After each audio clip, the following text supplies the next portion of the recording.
The story begins with a girl named Azusa who works tirelessly for a corporate company, but she ends up working herself to death. She appears before the goddess, who notices her suffering and grants her a new life where she can finally find happiness. She requests immortality and agelessness because she just wants to live a slow and peaceful life, so the goddess grants her wish and reincarnates her as an immortal witch. Azusa finds a small house in the highlands, which the goddess had left for her, and she realizes she has a knife, as well as the money she needs to start a new life. She decides to visit the nearby village, but along the way, she encounters a slime, which attacks her, but it fails to hurt her. She swings her knife at it, and she manages to defeat it, realizing it has turned into a magic crystal. She thinks it might be useful later on, but before she can continue her journey, she suddenly gets surrounded by slimes. After that, Azusa finally reaches a village, where a woman offers to help her. She guides Azusa to the Adventurers Guild, where a receptionist greets her, telling her their village is peaceful, and she mentions that slimes are the only monsters in the area. Azusa shows her the magic crystals she collected, but the receptionist tells her she can only exchange them for money after she registers with the guild. So she decides to register, and she follows the instructions, placing her hand on a magical platform, which reveals that she's a level 1 witch. The receptionist is shocked to learn that she's immortal, despite being at a low level, but she explains that she's just lucky. She exchanges the crystals for coins, as the receptionist welcomes her to the guild. Over the following days, Azusa adopts a simple routine, which involves defeating 25 slimes a day, tending to her field, and selling medicinal herbs that she collects from the forest. After 300 years, we see that Azusa is still sticking to her routine, and she can now defeat slimes effortlessly. She becomes famous as the Highland Witch because she helps the villagers by providing medicines and stopping plagues. The guild receptionist Natalie tells Azusa to retake her test because her last test was done centuries ago. She reluctantly agrees to do it, but they're both shocked by the results because her level has reached 99 and her stats are insane. She thinks the device is broken because she has only ever killed slimes and has never gone on any real adventures. But Natalie reminds her that she's been doing it for 300 years, telling her she has a special skill that doubles the XP she earns. Natalie explains that by defeating millions of slimes, she has become the strongest adventurer in the world, but she isn't happy hearing this since she just wants to live an ordinary life. So she tells Natalie to keep it a secret, and after a bit of hesitation, Natalie agrees to her request. Azusa decides to test her abilities, and she uses ice magic to freeze water, but she accidentally freezes an entire waterfall, realizing she has become extremely powerful.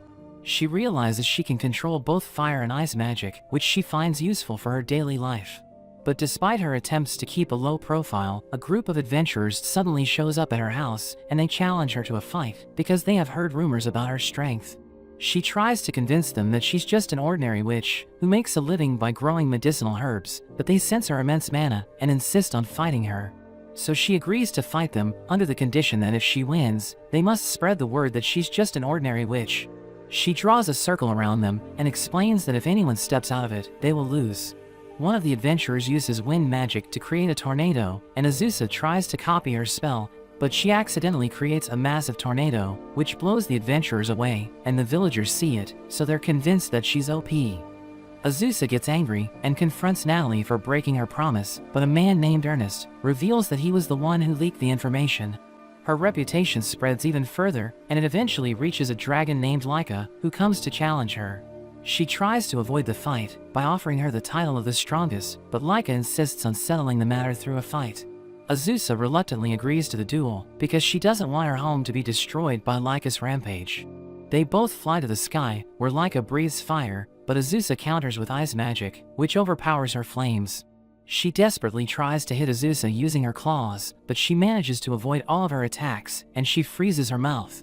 Laika is unable to continue the fight, but as she struggles because of her brain freeze, she accidentally destroys Azusa's house, so she becomes angry, and she knocks Laika out with a single blow. She tells Laika to pay for the damages, so she promises to return with her money. Azusa decides to stay in the village, while her house gets repaired, but everyone already knows that she defeated the dragon, so they ask her to stay in the town office. The next morning, Laika arrives to meet Azusa, but she's unable to recognize her in her human form.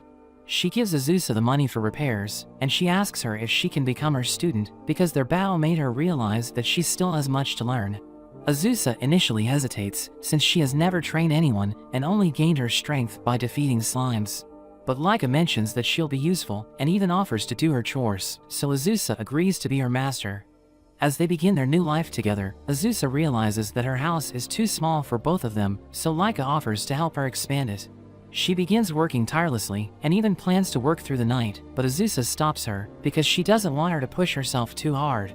So Laika only works during the day, and after some time, the house is completed, and Azusa is impressed, telling her she did an excellent job. We see Azusa killing a group of slimes, which shocks Laika because she thought she had to work extremely hard to reach such a high level. So Azusa reminds her to take it easy, telling her they have all the time in the world. But we see a strange girl watching them, and she mentions that she will make Azusa pay.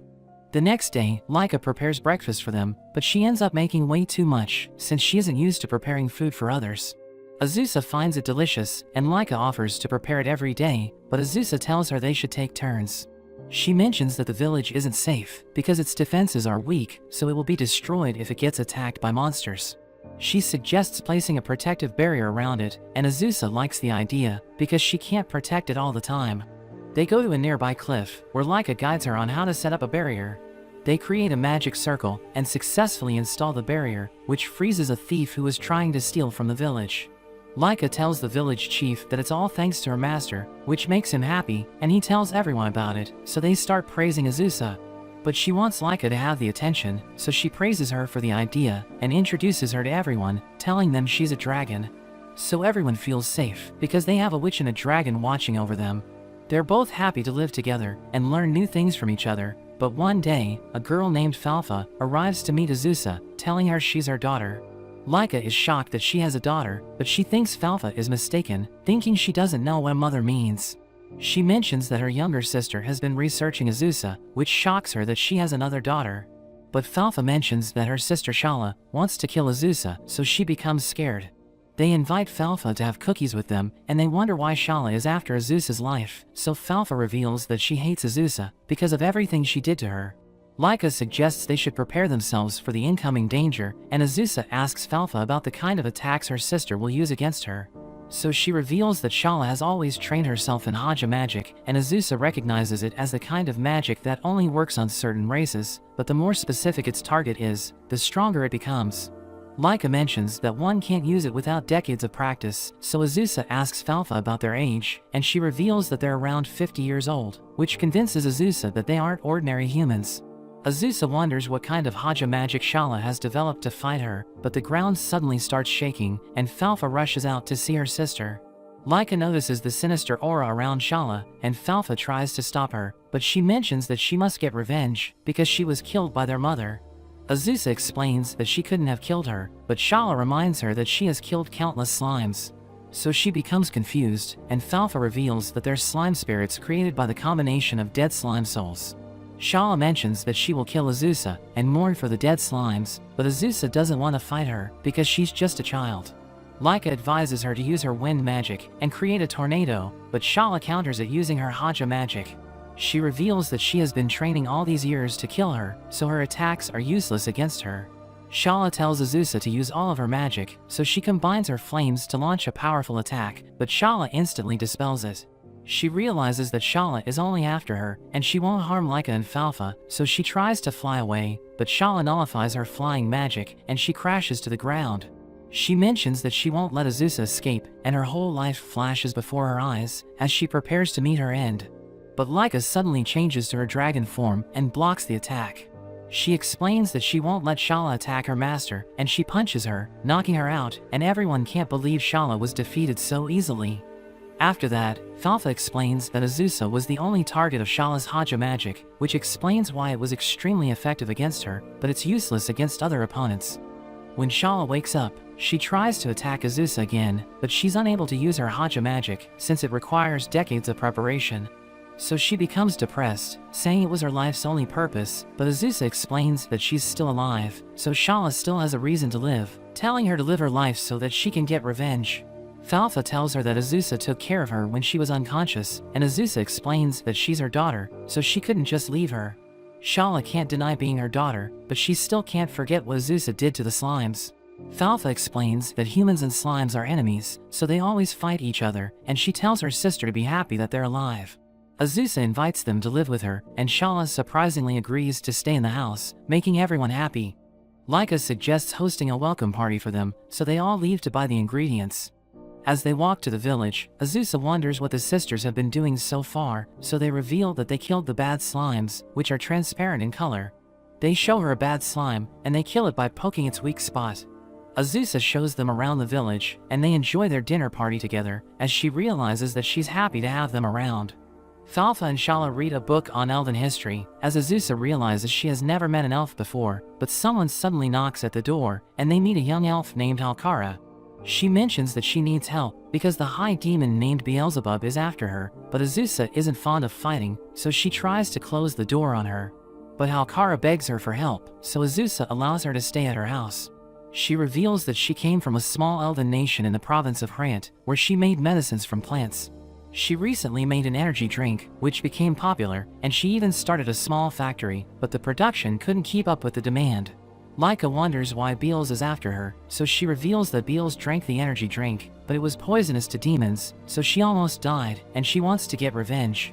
Halkara begs Azusa to help her once again, and Falfa and Shala mention that they feel sorry for her, so she agrees to help her. But she explains that she will only shelter her, because she doesn't want to fight Beels. She gives her an outfit, telling her to pretend she's her second disciple, and Azusa places a protective barrier around their house. After that, they all enjoy their meal, and Halkara gets emotional, since she was only surviving on tree nuts, while she was being chased by Beels. Falfa and Shala try to make her feel at home, and they offer her their food, which makes her cry even more. Azusa and Halkara go out to pick herbs from the forest, and Azusa notices that she's only picking mushrooms of different kinds. Halkara mentions that mushrooms are her specialty, revealing that she knows everything about them. They cook mushrooms, and Azusa finds them delicious, but Halkara suddenly starts laughing, and she can't stop, so Azusa realizes she had accidentally taken a poisonous mushroom. Azusa asks her about its side effects, so Halkara explains it makes people laugh uncontrollably, and makes them extra frank towards others. But Azusa uses her magic to knock Halkara back to her senses, and she apologizes to everyone for her behavior. She presents the mushrooms as an apology, and everyone tells her it's delicious. After that, Azusa shows Halkara how to hunt slimes, which impresses her, but it takes her multiple hits to defeat a single slime. Later that day, they visit the village, and everyone stares at Halkara because of her massive chest, which makes Azusa jealous, but Halkara tells her to be confident in herself. Azusa goes to the Adventurers Guild, where she finds a wanted poster of Halkara, and it offers a prize of 15 million gold to whoever captures her. Azusa notes that the adventurers won't be able to find her, because the wanted poster didn't describe her appearance, but it won't take long for Beels to find them. She tells Laika to take her daughters to safety, but Shala wants to fight with her, and Falfa knows that she's trying to be a good daughter, but it will only make things difficult for Azusa. Laika changes into her dragon form, and takes the girls away, while Azusa hopes that her barrier will keep them safe from Beels.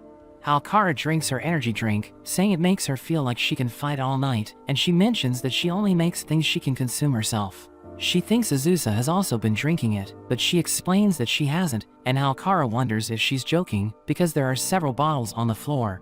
But she explains that it isn't the time for jokes, and she asks Halkara if Beels is a fly, so she mentions that Beels is known as the Lord of Flies. They soon realize that the fly, which was buzzing around them, was actually the demon Beels, and she was the one who consumed the energy drinks. She changes into her human form, and Azusa asks her why she didn't reveal herself right away. So Beels explains that she wanted to confirm that Halkara is staying there, and she mentions that she enjoys flying around houses in the form of a fly. She tells Halkara that she had to go through great trouble to find her, and Halkara begs for her life, saying she will do anything for Beels. Beels is happy hearing this, but Azusa grabs onto Halkara, saying all deals with her pupil must be made through her. She tells Beels to leave, but she instead asks if Azusa wants to fight her, saying she hasn't fought in a long time. Azusa agrees to fight her fair and square, and they both go outside, where Beels warns her that she will regret her decision. But when she changes into her demon form, she instantly gets shocked, because of the barrier Azusa had placed for her. She reminds Azusa about her promise to fight fair, so she apologizes to her. Despite her bad condition, she still wants to fight Azusa, but she suddenly loses consciousness, so Azusa takes her inside, and uses recovery magic to heal her. But she wonders if it was a good idea, since she's a demon. Beels soon wakes up, and she realizes that Azusa is actually a good person.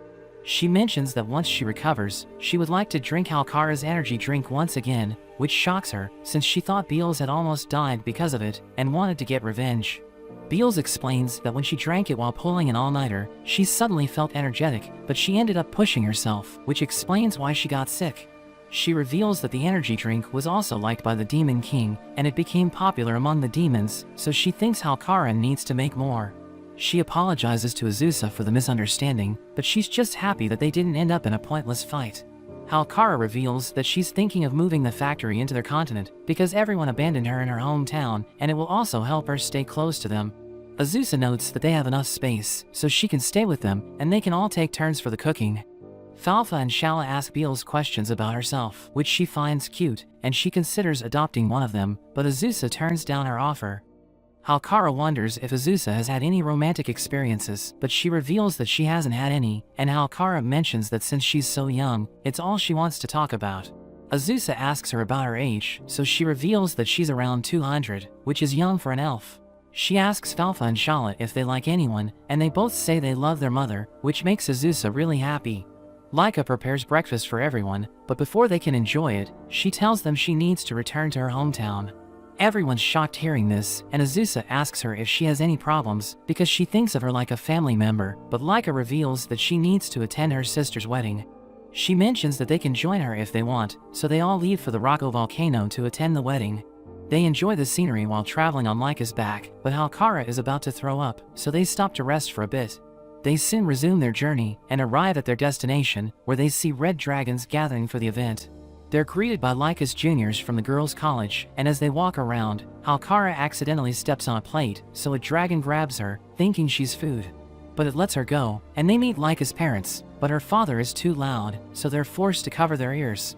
Laika introduces them to her elder sister Layla, who's with her groom, and Halkara asks them how they got together.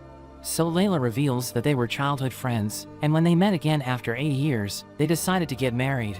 They suddenly get attacked by another tribe called the Blue Dragons, who live in the Hainth continent and are famous for being ruthless and uncivilized.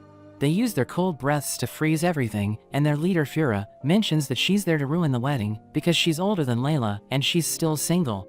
She mentions that her companions will freeze the volcano, and since the red dragons have no other option, they decide to fight them head-on. It scares Falfa and Shala, but Azusa tells them to stop worrying because she will take care of it. She calls Halkara, who's pretending to be dead, but a dragon almost steps on her, so she decides to start moving. Azusa grabs them, and they start running away, but they get attacked by a dragon, who tries to freeze them, but Azusa uses her fire magic to counter its attack. Laika faces off against Fura, and they start fighting, as Azusa watches them, thinking she shouldn't interfere, because she's an outsider. But a dragon suddenly attacks her, and she has no choice but to fight back. So she kicks his head, knocking him out, and she tells Halkara to take her children to safety, while she prepares to use her full power to protect her family. She takes to the sky, and she rains fire, grabbing everyone's attention. So all the blue dragons surround her, and they attack simultaneously, but she uses her fire magic to defend herself. She beats them up, and they all fall to the ground, as the red dragons realize she's extremely powerful. Fura is shocked, and she wonders how a human can defeat a dragon using physical attacks, so Azusa explains that it's because of her consistency. She kicks Fura, who endures the blow, and she counters with her ice attack. But Azusa realizes that Fura only has one attack, so she uses her fire magic, and she manages to overpower her. While Fura is distracted, Azusa kicks her from above, sending her crashing to the ground, and it scares the other blue dragons, so they all fly away. Laika lifts Azusa, and they all start chanting her name, but she notes that it isn't over yet, because another group of blue dragons is approaching the volcano. On their way, Laika notes that she just wants her sister to have a nice wedding, and Azusa assures her everything will be alright. As they arrive near the volcano, they see blue dragons trapped in a magic circle, which is absorbing their magic. They wonder who trapped them, and Beals appears, revealing that she was there to enjoy the hot springs. But the blue dragons were causing a disturbance, so she punished them using her demon magic. Azusa is impressed that she was able to defeat 5 blue dragons, but Beals notes that she's a high-ranking demon who has lived for 3,000 years, so it isn't a big deal for her. She wonders if Azusa can defeat her in a fair fight, but she isn't interested in fighting her, and hugs her instead.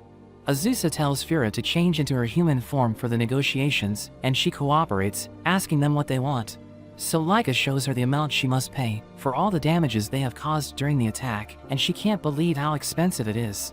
But Laika mentions that if she doesn't pay, she'll need to stay there forever, so she reluctantly agrees to do it. Azusa thinks they should have a peace treaty where the blue and red dragons will no longer be allowed to fight, but Fura mentions that harassing the red dragons is her life's only purpose. Azusa threatens to detain her if she doesn't accept the treaty, so she agrees to do it. Beals notes that she and Azusa are witnesses to the treaty, saying there will be serious consequences if anyone breaks it. After that, all the dragons change into their human forms, and they enjoy the rest of the party. Everyone gives their best wishes to the newlywed couple, including Fura, but when Layla jokes that Fura will never get married, she gets angry and curses her. That evening, Laika asks Azusa if she can rest her head on her lap, explaining that her sister used to do it for her whenever she felt nervous, and Azusa agrees to let her do it. Halkara gets drunk, and she passes out, so Beals carries her, but warns her not to throw up. She invites the others to stay at the hot spring resort, telling them she's staying there, and they accept her invitation. They enjoy the hot spring, and Azusa thinks that they're really like a family. She starts talking about everyone, saying she has 2 children, and Beals and Laika are like her sisters. But she forgets to mention Halkara, so Azusa tells her she's the troublemaker. Halkara exchanges her cooking day with Azusa, which makes everyone think she's moving out, so they all feel sad. They host a goodbye party for her, but she mentions that she isn't going anywhere, saying she's just looking for a new place to build her factory. Later on, Halkara returns home exhausted, so Azusa becomes worried, telling her not to push herself, but Halkara mentions that she'll be fine after having an energy drink. Azusa tells her to return home before the sun sets, but she mentions that there's a ghost in her factory, so all the locals are afraid to work there, and she needs to do everything herself. Shala notes that since it doesn't leave the factory, it must be a bound spirit, which is staying at the place where it died. Halkara asks Azusa if she can get rid of it, but she mentions that she isn't good at dealing with ghosts. Halkara begs her, saying she'll be forced to run the factory alone if the ghost doesn't leave, so Azusa reluctantly agrees to help, but she mentions that she'll only do it if her helper comes along.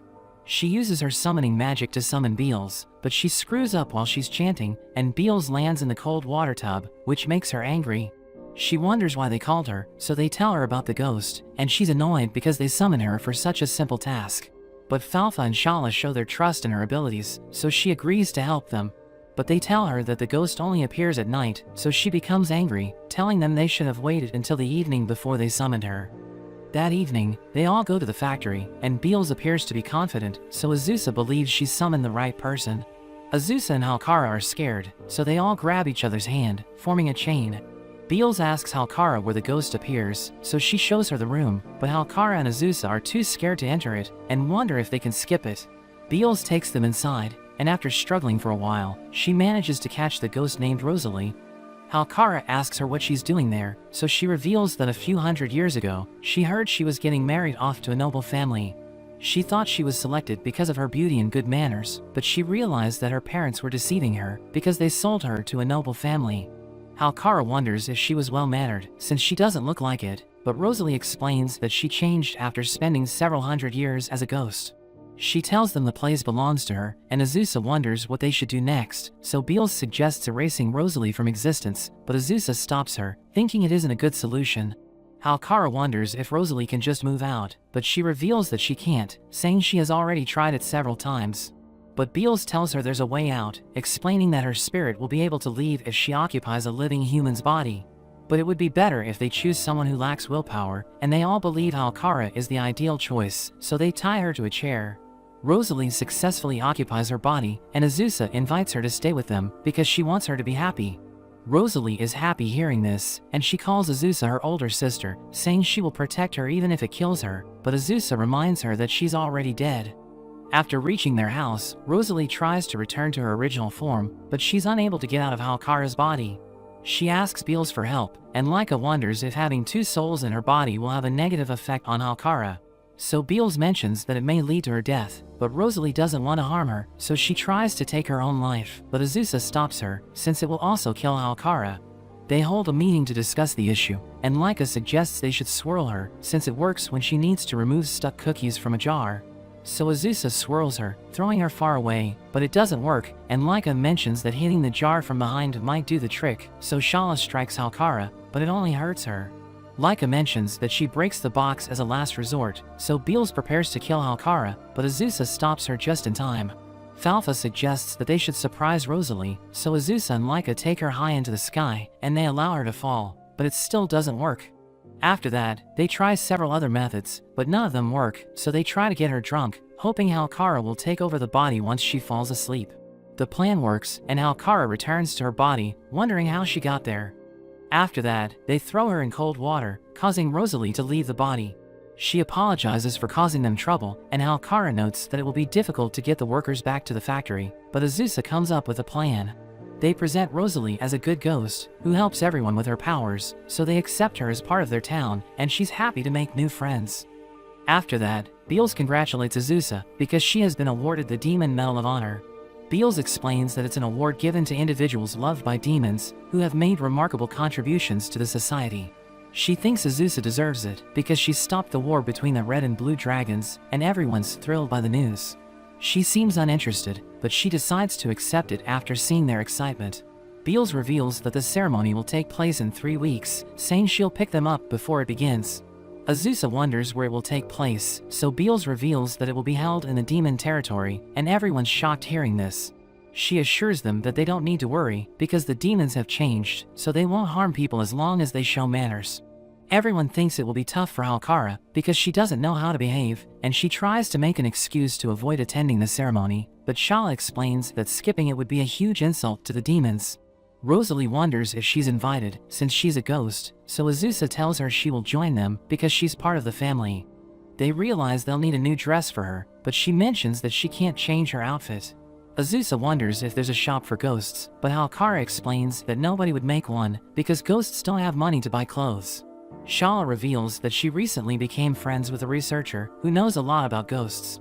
So they all visit him, and he tells them that ghosts are stuck in the clothes they wore when they were alive because the outfits are tied to their memories. Rosalie thinks they should give up, but Azusa suddenly remembers her special ability, which allows her to create magic, and she spends the whole night working on a spell to create a dress for Rosalie. After several failed attempts, she finally manages to prepare a beautiful dress, and everyone's delighted to see Rosalie wearing it. Beals soon arrives with a Leviathan, which flies in the sky, and it even has a building on it. She shows them the guest room, revealing that it has a large bath, where they meet another Leviathan named Vanya. Beals orders her to return to work, and she explains that the water is good for their skin, but it will melt them if they stay there for too long. Vanya introduces herself to the group, and she mentions that the one they're currently riding on is her elder sister named Fatla. She reveals that they take turns in flying and serving guests, telling everyone she has prepared food for them. Beals tells them they can ask Vanya if they need anything, and Azusa thinks the demons are being too kind to them.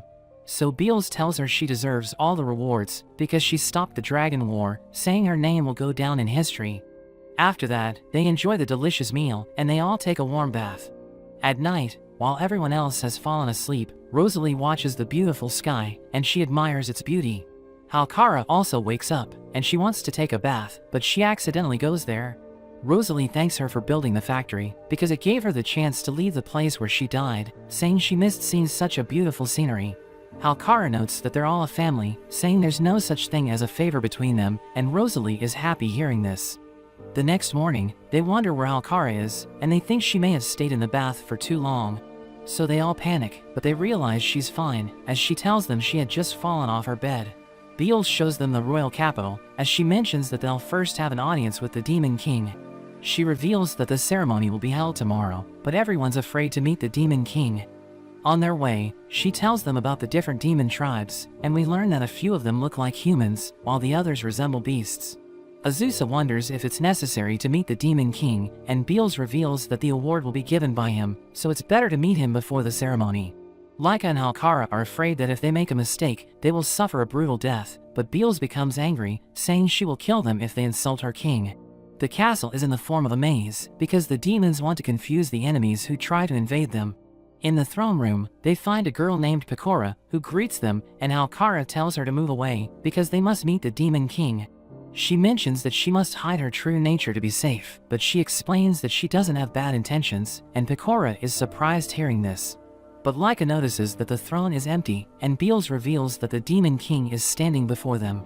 Pecora mentions that she doesn't like greeting people from a higher place, so she came down to meet them. Halkara immediately apologizes for her behavior, but she makes another mistake by mispronouncing Pecora's name.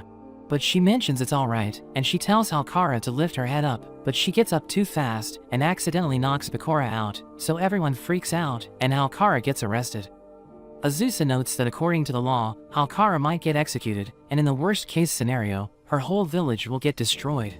Everyone's scared that they might also get executed, but Azusa notes that according to Beals, they will be spared if the Demon King pardons them after she wakes up. Rosalie comes out of the wall and tells Azusa that there are herbs in the garden, but they wonder how they'll get there. Laika volunteers to get them, and she changes into her small dragon form, which Azusa finds cute. She soon brings the herbs, and Azusa prepares a potion, saying it will wake Pecora up because it's bitter and hard-hitting. They wonder how they'll reach her room, but Vanya suddenly appears, saying Beals sent her there. She gives them a map and an outfit, which Azusa can use to enter the doctor's room. She notes that everyone's in panic, so they won't notice her identity, and she promises to guide her through the rest. On the way, Azusa notes that if they get caught, they'll both get punished, but Vanya notes that she doesn't have a choice, because Beals ordered her to help them. As they try to reach the Demon King, they're stopped by the guards, who ask Azusa for her name, since they already know the real doctor. So Vanya starts to panic, and Azusa is forced to reveal her identity, while Beals pretends to be clueless. They capture Vanya, and try to attack Azusa, but she decides to fight them for the sake of her family, and instantly takes out the guards who attack her. She mentions that she needs to see the Demon King, but their leader tells the guards to use magic, and stop her at any cost, but even their combined ice magic can't hurt her. She wipes the floor with them, but she wonders if she went too far, and Beals notes that when she means business, she can destroy an entire country. They enter the Demon King's room, and Azusa tries to feed her the magic potion, but she suddenly wakes up, because she sensed trouble around her. She asks Azusa what she was trying to feed her, and she mentions that it was just a healing potion, saying she wanted to wake her up, but Pecora notes that it looks like poison. She takes out her weapon, and tells Azusa that she must fight her in a duel to prove her innocence. Pecora explains that if Azusa wins without trying to kill her, it will prove her innocence, but it's all over if she loses. She notes that losing isn't an option, because all their lives are on the line, and Pecora suddenly attacks her, but she manages to avoid it, which surprises the Demon King. She mentions that she's a level 99 witch, but she realizes that her hat was cut during the attack. She tries to avoid Pecora's attacks, and she wonders why Azusa isn't attacking her, reminding her that Halkara's life is on the line. So Azusa gets serious, and she mentions that when it comes to protecting her family, she won't show any hesitation. She punches Pecora, who blocks it using her sword, but the impact knocks it off, and she gets pushed back. Azusa notes that the battle is over, but Pecora thinks she can still continue the fight, so Azusa tells her that her sword has been destroyed, and it suddenly shatters. She tells her to spare Halkara, but Pecora surprises her by calling her Big Sis, saying she will do whatever she says. She reveals that it was all a test, because she wanted to find someone stronger than her, who she can respect and adore. After that, Pecora frees Halkara, and she asks Azusa to kiss her on the cheek, saying there's a scene in her favorite book, where the elder sister kisses her younger sister. After slight hesitation, Azusa finally agrees to do it, but they're seen by Halkara and the others, who think they're a couple. Pecora gets angry at Halkara for disturbing them, and she threatens to execute them, but Falfa notes that Azusa has never kissed her, so she gently kisses both her daughters, and hugs the rest of her family. Later at the ceremony, Pecora calls Azusa and Laika to the stage, but she surprises them by inviting Fura as well. She tells Azusa to stroke Fura's horns, which means she submits to her, but she resists, so Pecora tells her if she doesn't cooperate, she'll tell Laika to do it, so she reluctantly accepts. On their way back, they ride Vanya, while Fatla attends to their needs. Azusa wonders when Fura will leave, but she explains that she has submitted herself to Azusa, so she can't leave her.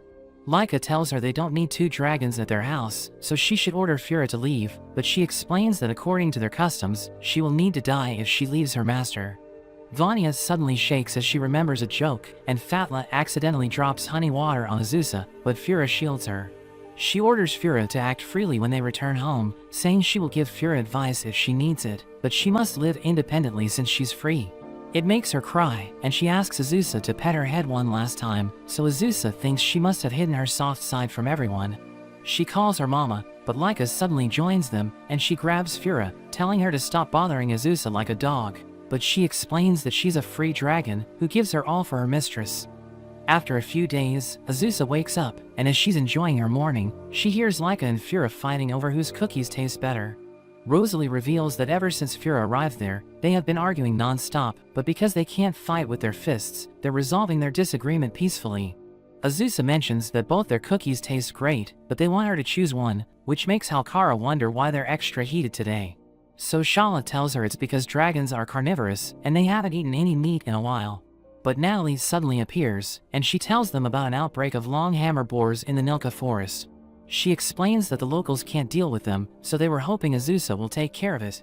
She doesn't feel the need to defeat monsters, because she already has enough magic stones. But Natalie tells her they aren't monsters, so they won't drop stones, and she mentions that they drop meat instead. Hearing this, Laika and Fura beg their master to take the job, which surprises her, but Halkara tells her they must be starving for meat. They leave for the forest, while Halkara stays behind to take care of the children. Rosalie looks around, and she tells them that if they go straight, they'll find 15 boars, which excites Fura, and she rushes to catch them. But her clothes get caught in the branches, so she takes them off, thinking no one else is there, but she finds people around the river, so she gets embarrassed. After she gets dressed, the boars throw her clothes away, and she's forced to fight them naked, but everyone comes to help her, and they quickly defeat the boars. While they're cooking the meat, they're interrupted by Beals and Vanya, who return Fura's clothes. They reveal that they came to investigate the wild boars and gather food for the demon realm, but since they have already gathered all the meat, it has made their job easier. That evening, Laika and Fura apologize for their behavior, and they mention that they had placed a bet for the contest, where the winner would get to sleep beside Azusa for a night. But she invites both of them to sleep beside her, and she reminds them to be friendly, because they're all sisters. Later that night, she wakes up, but she realizes they aren't in their bed, because they're eating the leftovers from the hunt. The next day, Azusa overhears two women talking about the Highland Witch, who's helping people around the world. So she realizes that someone's impersonating her, and she decides to teach the imposter a lesson. They begin their investigation, and Laika thinks a bar could be a good place to gather information. But when they visit the bar, they're surprised by how rude everyone is. The bartender tells them their business wasn't doing great, so they had a change of theme, and they started treating their customers as pigs. She explains that their strategy worked, and she mentions that she knows something about the Highland Witch. But she tells Azusa's group to treat the customers with disrespect, promising to tell them what she knows if they cooperate. Laika and Azusa decide to do it, and they win over all the customers with their disrespectful remarks, so the bartender tells them that they'll find the witch in the north. So they travel north, and they find the imposter, who's just an old lady. Azusa tells everyone she's a fake, and she challenges the imposter to a duel, but she suddenly runs off. They soon capture her, and it turns out to be a girl named Ino, who is pretending to be an old woman. She apologizes for her actions, but Azusa tells her it's okay, since she didn't mean any harm, and Laika realizes she's also a witch. Azusa looks around her house, and finds several creepy objects, while Laika asks Ino if she makes magic potions. So she shows them the pills she made, saying they relieve exhaustion and eye strain, and they even keep the gut healthy. Azusa thinks her products are excellent, saying it would be a big hit if she sold her medicine. But she thinks it isn't wise for a witch to advertise herself carelessly, saying she won't do it unless someone agrees to help her sell them. Laika doesn't understand her, asking her what she wants to accomplish, because her statements are inconsistent. But Azusa notes that she knows how Ino feels, saying Ino wants to be a genius witch who isn't into doing business, but at the same time, she wants to be recognized for her greatness. She admits that she wants to be famous, saying she wants the people to make a statue of her, and Azusa tells her that to achieve her goals, she needs to attract everyone's attention. After that, Ino opens her stall in the local festival, where she sells her magic pills, while Laika and Fura sell their cookies. Ino sends a letter to Azusa later on, thanking her for her help, and she notes that her business has been blooming thanks to their support. We see Azusa preparing breakfast, when Shala tells her that Falfa has turned into a slime, which shocks her, thinking Shala must be joking. But she notes that when she woke up, the window was closed, and instead of her older sister, only the slime was present. The slime hugs Azusa's legs, making her realize it's really Falfa. Halkara notes that since she was a spirit, she might have the ability to transform into a slime, but Shala is clueless about it. Azusa thinks it won't be easy to create magic that will transform her back into her human form, and Fura suggests consulting the demons. So Azusa summons Beals, and she again lands straight into the cold water. Azusa tells her that Falfa turned into a slime, but she becomes upset because she thinks Azusa is joking, so Azusa shows her Falfa and tells her everything. Beals hugs Falfa, and Azusa wonders if she knows how to turn her back, but she notes that they should consult a slime for matters involving slimes. She mentions that there's an intelligent slime at the castle who might be able to help them, so Azusa tells everyone to stop worrying, and she leaves for the castle. They soon arrive at their destination, and Beals notes that the intelligent slime likes to stay in quiet places, but it turns out she had forgotten the way, and they end up getting lost.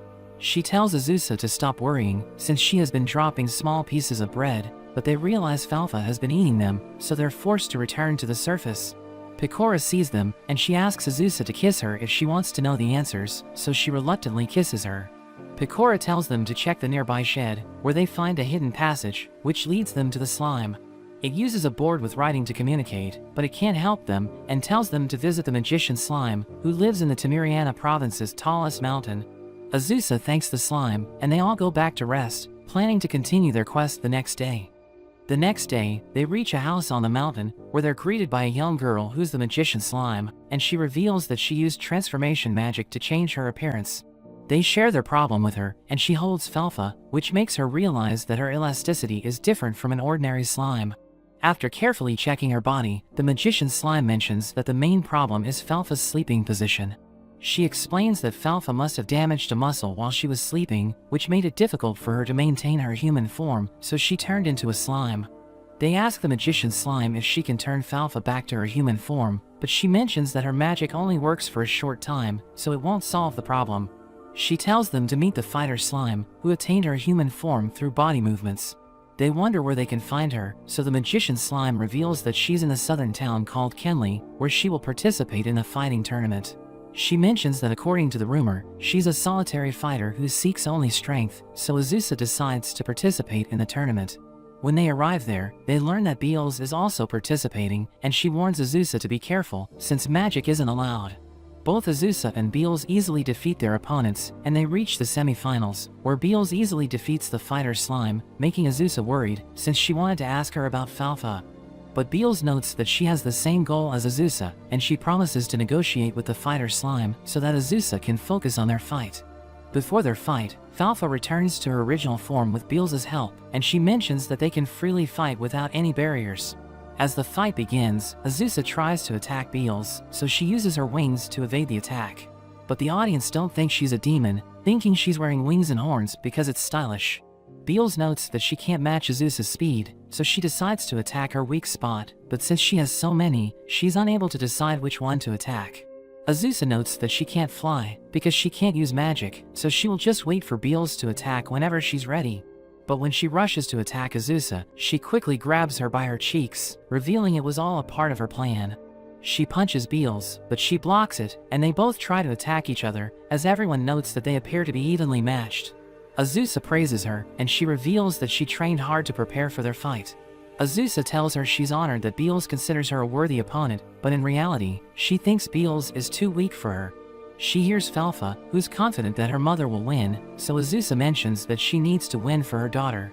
She dodges Beals' next attack, and she knocks her out with a single blow. So she wins the match, and she asks Beals if she's okay, and she notes that she's fine, but Azusa thinks she must be hurt, so she carries her in her arms.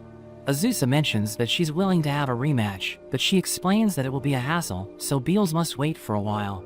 But Beals tells her that her dream of a peaceful life will be disturbed, because everyone has seen how powerful she actually is. They visit the fighter slime to thank her for her help, but she's sad because she couldn't win the prize money. She asks Azusa to take her as a martial arts student, but she tries to avoid it, so to prove her potential, the slime challenges her to a friendly match. As the fight is about to begin, she senses a dark aura around Azusa, which can only be seen around those who have killed countless slimes. So she freaks out, and she loses consciousness, so Azusa carries her back to her house. When she wakes up, she notes that she no longer wants to become Azusa's student, but Beals suddenly joins them, and the slime begs her to become her teacher. Azusa notes that it might be beneficial to have Beals teach her, because they would always know where to find her, in case the girls ever turn into slimes again. Beals hesitates at first, but everyone begs her to do it, so she decides to become the slime's teacher. A few days later, the girls notice a poster about a musician named Cuckoo, who's coming to their village for the first time. But none of them have heard her name before, except for Fura, who has a big interest in music. They all decide to attend her concert, but they don't like her rock and roll style, so everyone leaves, except Azusa and Fura. Fura notes that her music starts with high notes, but it eventually slows down. But she suddenly falls to the ground, and they think it's part of her act, but they realize she isn't acting.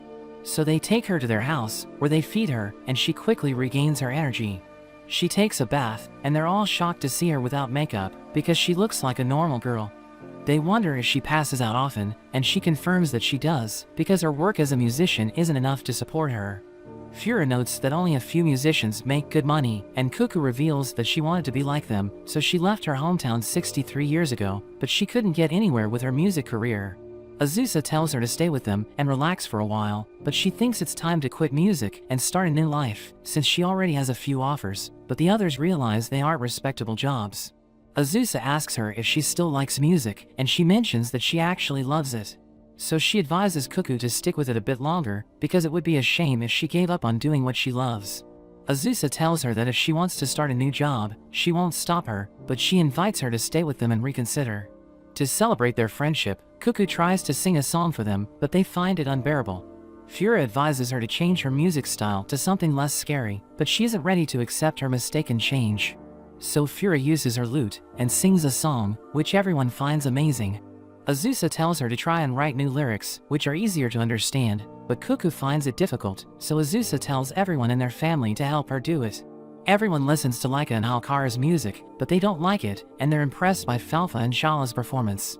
Rosalie sings a song called Nothing, where she shares her experience as a ghost, but it makes everyone sad.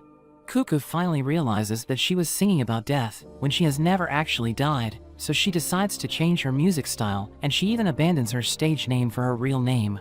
She also decides to add all the lyrics in her next song, and once she's done, she thanks everyone and bids them farewell. Azusa tells her that if she's ever in the area, she should visit them, because it's also her home. Fura notes that even though she has no musical talent, success in their world doesn't always favor the talented, so she can still be successful. Beals suddenly arrives, and she mentions that it's her day off, so she came to spend it with Falfa and Shala, but she's surprised to see Cuckoo there. Beals asks her to sing, and she thinks it will be a good opportunity for her to see if her new self can survive. So she sings in front of everyone, and Beals loves her performance, so she invites her to perform at their next Demon Festival, where everyone's invited. Beals tells her that 20,000 people will watch her perform, so she freaks out, and she decides to practice like her life depends on it, asking Azusa if she can stay there for a bit longer. After they reach the Demon Kingdom, Cuckoo goes to see the venue, while the others go shopping. Azusa realizes that Cuckoo looks sad, so she asks her what's wrong, and Cuckoo reveals that she's nervous, because the venue is massive. Azusa and Laika try to cheer her up, but she can't let go of the negative thoughts, and Fura thinks she will do fine, because she's not the performer she used to be. Fura gets in an argument with Laika, which makes Cuckoo laugh, and Fura tells her that she has done all she could, so all that's left is for the audience to hear her song. Azusa thanks Beals for her help, but she mentions that all she did was give Cuckoo an opportunity, and she will be the one who must seize it. At the festival, Cuckoo impresses everyone with her performance, and she believes it's all thanks to the support of Azusa's family. After that, Beals tells her that she has received several requests from the organizers to make appearances, so she realizes that she can now make a living by playing music. Fura takes Cuckoo's lute, and she plays one of her old songs, to remind her that it's okay to return to her rock and roll music style. She mentions that there's no right answer in life, and she will never lose as long as she doesn't stop trying. Halkara prepares a mushroom party for everyone, and Azusa wonders if the mushrooms are edible, since she messed up last time. So Halkara explains that she was careful in picking only the healthy ones from the forest, so they're safe to eat. Azusa enjoys eating them, but Halkara reveals that the one she's eating is called the poison mushroom, saying it shrinks whoever eats it. So Azusa becomes angry at her, and reminds her that she said they were all safe to eat. She explains that the ones she picked from the forest were safe, but the one she ate was grown in her room. Azusa loses consciousness, and when she wakes up, she has shrunk in size, and looks just like a child. Halkara apologizes for her mistake, and assures her that it won't cause any other harm besides shrinking. She rushes to find a solution, and Azusa hopes she can return to her normal self soon. They all find her cute, and Fura lifts her like a child, while Rosalie notes that despite her small size, her soul must weigh the same. Falfa and Shala feed her, and they read her a boring book to make her fall asleep. The next day, Laika prepares breakfast for them, and she tries to make it fancy to suit Azusa's appearance. She asks about Halkara, so Laika reveals that she has isolated herself in her room because she's searching for a way to turn Azusa back to normal. Laika wonders if she can pet Azusa's head, and she allows her to do it since she has already resigned herself.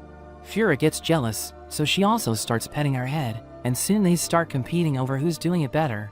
Azusa struggles to grab a book, so Rosalie helps her, and she wonders if she can comb her hair, so Azusa gives her permission. But they're soon interrupted by Halkara, and Azusa wonders if she has found a solution, but she lowers her head and apologizes since she couldn't find anything. Azusa notes that she has no choice but to ask the demons for help, so she summons Beelz, who's surprised to see Azusa, asking her who she is. Azusa tells her the whole story, and she asks for her help, but Beelz wonders why she can't stay like that forever, since she would be the most adorable child in the world. But Azusa teases her, saying she will tell everyone that the great demon Beelz lost to a child, so she finally agrees to help her. She promises to find a way to restore Azusa, but she mentions that she will bring Shala and Falfa with them because it will make her happy. They all sleep together in the same bed, and the next day, Azusa stops Beelz from telling Pecora what happened because things will get complicated if she finds out. But they realize she was already waiting for them, which shocks Azusa. She finds Azusa cute, but she wishes to return to her original form, so Pecora reveals that there's a massive tree called the World Tree, and at its top lives a pharmacist who specializes in all kinds of medicine. But she tells them it won't be easy to reach the top, because the World Tree has 108 floors, and on the way, they'll encounter dangerous animals. She tells Vanya to take them to the World Tree, but Fatla decides to tag along, because she's worried about her younger sister. Pecora tells Beelz she can't join them because she has lots of work to do while they're gone, which makes her sad. Azusa mentions that it might be dangerous, so she tells Shala and Falfa to stay back, while she leaves with the Leviathan sisters. They soon arrive at the World Tree, which Fatla and Vanya haven't seen since their school field trips. They enter the tree, and Azusa is shocked to see that it doesn't look like a regular dungeon, because they can pay coins to climb the tree using lifts. Fatla tells her that the 11th and 12th floor are home to the 11th floor wolves and 12th floor wolves, and Azusa thinks their naming system is ridiculous. Vanya brings them food, and they all continue the journey using the lift. They soon arrive at the 10th floor, and they go straight to the 11th floor, where they come across a pack of wolves, and Azusa thinks they must be dangerous. But they turn out to be friendly, since they only encounter strong demons they can't defeat, so their personalities have changed. They start climbing the tree using elevators, and they soon arrive at a hot spring, where they decide to rest, as Azusa notes that the World Tree isn't like she had imagined. Vanya tells her there will be no elevators after the 8th station, which frustrates Azusa. The sisters thank her, because she's the reason why they could go out on a trip together, but she apologizes for dragging them into her mess. Fatla tells her they'll rest on the 84th floor at night, but after that, it will be like a true dungeon with no lodging. They carefully climb their way through the upper floors, where they find sloths and other dangerous animals. They finally arrive at the top floor, and Fatla helps Azusa see the beautiful scenery from above, which makes Vanya emotional, but her sister stops her, since they're still on a job. They finally arrive at the pharmacy, where they ask the pharmacist for medicine to cure Azusa, and she mentions that she has recently found medicine for it. She gives them Eno's pills, which shocks them, because they could have gotten it without all the hassle. Eno also arrives there to deliver her medicine, and she wonders why they didn't use wyverns to reach the top. On their way back, they all ride the wyvern, and Azusa asks Pecora why she didn't tell her about it. Azusa believes she must have also known about the pills, but she claims to be clueless. They all gather as Azusa finally takes her medicine, but she grows out of her clothes, which makes her realize Pecora knew it was going to happen. She punishes Pecora by telling her to take a bath with them, and she feels embarrassed because she has never been in a public bath. Azusa notes that she's the older sister, so she must punish her for her prank, so she pokes at her head. After some time, a new festival arrives in the village, and Laika wonders what it's for. So Shala reveals that it's the village's dance festival, which started around 250 years ago, and everyone dances there. She mentions that it's about offering the fruits of the harvest to the earth god, and praying for a good harvest the next year. She reveals that the celebrations last for 2 days, both on the festival's eve and the day of the festival. Laika wonders if Azusa will participate in it, so she explains that she wants to distance herself, because she doesn't want to attract attention. But she realizes that everyone in her family is excited, so she decides to join them in the festival. She notes that Halkara can make drinks, while Laika can cook food, so she decides to open a cafe called the Witch's House on the festival's eve. Their new uniforms soon arrives, and it looks great on Falfa and Shala, but Halkara's uniform is too tight because of her massive chest. Rosalie thinks they're lucky because she can't wear a uniform, but Azusa uses her magic to prepare a new dress for her. They all present their ideas for their cafe's menu, but Azusa finds them a bit extreme, so she decides to finalize the menu herself. After that, they all decorate the cafe, and Natalie looks forward to seeing their shop at the festival. They distribute the pamphlets of their cafe in the village, and they hope people will show up, but Azusa mentions that even if they don't, she wants everyone to have fun. The next morning, as Azusa wakes up, she sees that a large crowd has already gathered outside their cafe, which surprises her. They realize that people have come even from outside the village, and since they came so early in the morning, everyone decides to open the shop an hour early. The people enjoy spending time at their cafe, realizing they all look beautiful in their uniforms. Fura is jealous that Laika is getting all the attention, and she doesn't want to lose to her, so she tries to impress everyone by carrying multiple dishes at the same time. But she ends up losing her balance, so Rosalie grabs the plates before they break into pieces. She uses her magic to place all the dishes on the tables, and everyone thinks her service is amazing. The customers seem to enjoy both the food and the atmosphere, so Azusa tells everyone to keep up the good work. Shala gets tired after standing for so long, so Azusa tells her to sit at the register. She never thought their shop would be such a success, and Beals suddenly arrives there, praising their cafe. Azusa asks her if she has nothing to do at work, so she reveals that she only came there because she heard about it, asking Azusa why she didn't invite her there. She asks Beals if she wants to help them serve customers, but she notes that she's a demon, so Azusa shouldn't just casually ask for a favor. But she goes through the back door, and comes back wearing the waitress's uniform. She instantly grabs everyone's attention, as they note that she has the intense aura of a queen, and the class of a proper lady. Picora also arrives there, and she starts helping the family, which shocks Azusa, who wonders what she's doing there, because it isn't a job for the Demon King. Azusa realizes that since she's there, Vanya and Fatla must also be helping them out, and her guess is correct, as we see them cooking in the kitchen. The fighter slime appears, and she sees Beals in uniform, which makes her think it's part of her training, so she also decides to help. Ino arrives to distribute samples of her latest supplements, and soon after, Cuckoo comes to entertain the crowd with Fura's help. Azusa looks at them and thinks it's turning into something crazy, but there's nothing they can do besides continuing their job. After a successful day, they finally close the shop at night, and Ino shows her new supplement to Azusa, saying it uses fruit juice to counter the bitterness, but she mentions that they shouldn't spoil the fun by talking about business. After all the guests leave, Azusa notes that they still need to clean up, but they can take a while to rest. She reflects on how her life has changed ever since she got reincarnated, and she notes that she enjoys spending time with her family, but she still wants to live a peaceful life. The next day, Halkara tells everyone that the dance festival's main event is about to begin, so they get excited. Beals mentions that she will show them her demon dance, and Azusa wonders if she has nothing better to do, but Beals tells her to be thankful for all the work she did yesterday. Falfa and Shala thank her for helping them out, and she tells them they can ask for her help anytime they want, as Rosalie notes that she can't resist them because they're just too cute. Everyone looks forward to the event, and Azusa notes that after 300 years of killing slimes, she finally has people that she calls family. The next day, everyone has breakfast together, and Azusa asks Laika for a ride, revealing that she wants to go to the southern forest to gather herbs because she wants to act like a witch, and Halkara decides to join them so she can pick up some mushrooms. They head to the southern forest, where they find a rice field, but there's a strange plant that draws Azusa's attention, so her friends tell her it grows red beans, which soften when they're boiled, and she comes up with an idea. They return home, and Azusa decides to cook something sweet for Falfa and Shala, who we see are sleeping. Everyone helps her prepare the food, and they all do their best, but it ends up looking weird.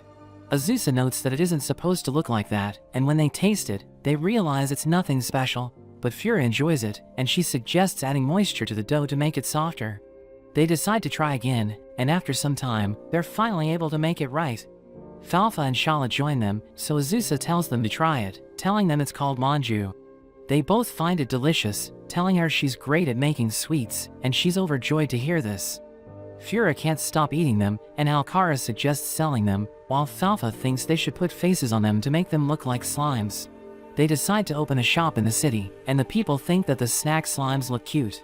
Falfa tells them to try it, and they can't believe how delicious it is, so she tells them they can buy more. Azusa is impressed at how she handles the customers, and the snack slimes start selling like hotcakes, as Azusa notes that their business is doing well. The people start talking about her, and they mention that the food and drinks she comes up with are always amazing, so they think it's her specialty. She recalls that she was supposed to act like a witch, but realizes that Falfa and Shala are having fun, so she thinks it's okay. Everyone drinks together because they're happy that they were able to sell all the snack slimes they made, and Halkara suggests trying something new. Azusa asks her what she means, so she notes that they should make stamp cards to encourage the customers to visit them again. She shows them a sample, and Shala recognizes it as the goddess Megamega's Virtues stamp card. She notes that Megamega is extremely popular because everyone can see her in person, and Shala mentions that she holds a talk show where she gives her followers blessings. Halkara thinks a miracle will happen if she fills up her stamp card with virtues, and reveals that she gained a stamp by putting the goddess on her energy drinks. Everyone sees a poster, which mentions that Megamega will hold an event in the capital, and Shala wants to see her. So Azusa and Halkara take her to the capital, and we learn that the others decided to stay home because they weren't interested in the event. Shala is excited to meet Megamega, and reveals that scholars questioned the existence of gods centuries ago, but they were proven wrong when the gods came down to the world. She adds that the god industry has matured, and Megamega is the one that stands out the most, but Azusa wonders what kind of event she's about to attend. They head to the venue, and Azusa notes that it's like a dinner show. The host mentions that Megamega will now take the stage, and the fans start cheering for her as she appears before them. Azusa recognizes her as the goddess who reincarnated her, and Megamega also remembers her. She tells everyone about the rankings of the gods, revealing that the high-ranking ones unify the worlds, while the lower-ranking gods rule specific worlds. She explains that her duty is to unify, but she wanted to see people smile, so she decided to descend to this world. She notes that her stamp cards will make the world a better place, and tells everyone to mark their cards whenever they perform a good deed, telling them they can also mark the cards of others. She mentions that nothing will happen if all the spaces are filled in, but tells everyone to keep accumulating virtue, because it's a task that never ends. Azusa is surprised hearing this, but everyone cheers for Megamega.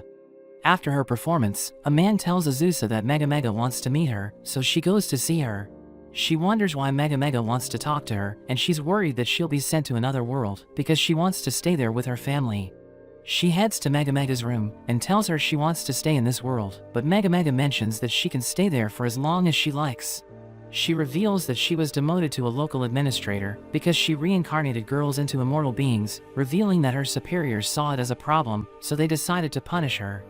Azusa thought she descended to this world because she wanted to see people smile, but she reveals that it was a lie. Azusa can't believe it, telling her gods aren't supposed to lie, but she explains that laws are made to be broken. She notes that she wants to make the world a better place, and tells Azusa she gets 2 circles on her card, telling her one of them is for attending her event, while the other one is for keeping her secret. That evening, we see Azusa in her home, and she looks at the card Megamega gave her. Shala marks it as she thanks her for taking her to the capital, and Falfa gives her one to thank her for the snack slimes. Halkara does the same, telling her she deserves it because she created a new specialty for Fura, and Rosalie also draws a circle as she thanks Azusa for everything she's done for her. Laika and Fura fill up her card, and thank her for always supporting them, telling her they can live a peaceful life thanks to her.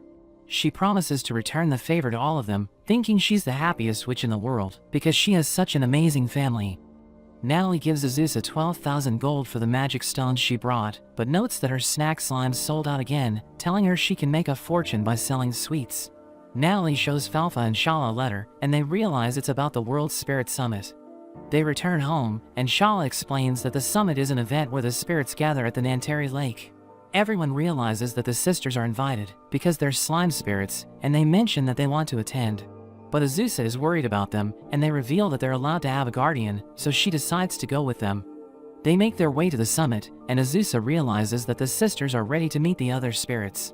They reach the Nanteri Lake, and Azusa enjoys the view, but wonders why there are no spirits there, so Shala reveals that the summit will be held at night. They decide to rest until the sun goes down, and the lake suddenly starts shining, so Azusa wakes up the girls. They see spirits from all over the world, and Falfa starts talking to one of them, but Azusa realizes that Shala is shy. So Azusa helps her talk to the other spirits, and she gives them snack slimes as a token of friendship. But Azusa introduces herself as the Highland Witch, and they're all afraid of her, because they think she killed the blue dragons and the demons. But she tells them it isn't true, so one of them notes that the rumors are false.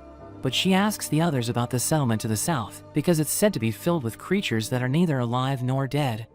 After some time, the spirits say goodbye to each other, and they suddenly disappear. Azusa can't believe the summit is over, because she thought it hadn't started yet, and a woman suddenly appears from the lake. She asks Azusa what she thought about the event, and she mentions that the spirits just talk to each other, but the woman tells her that's the purpose of the summit.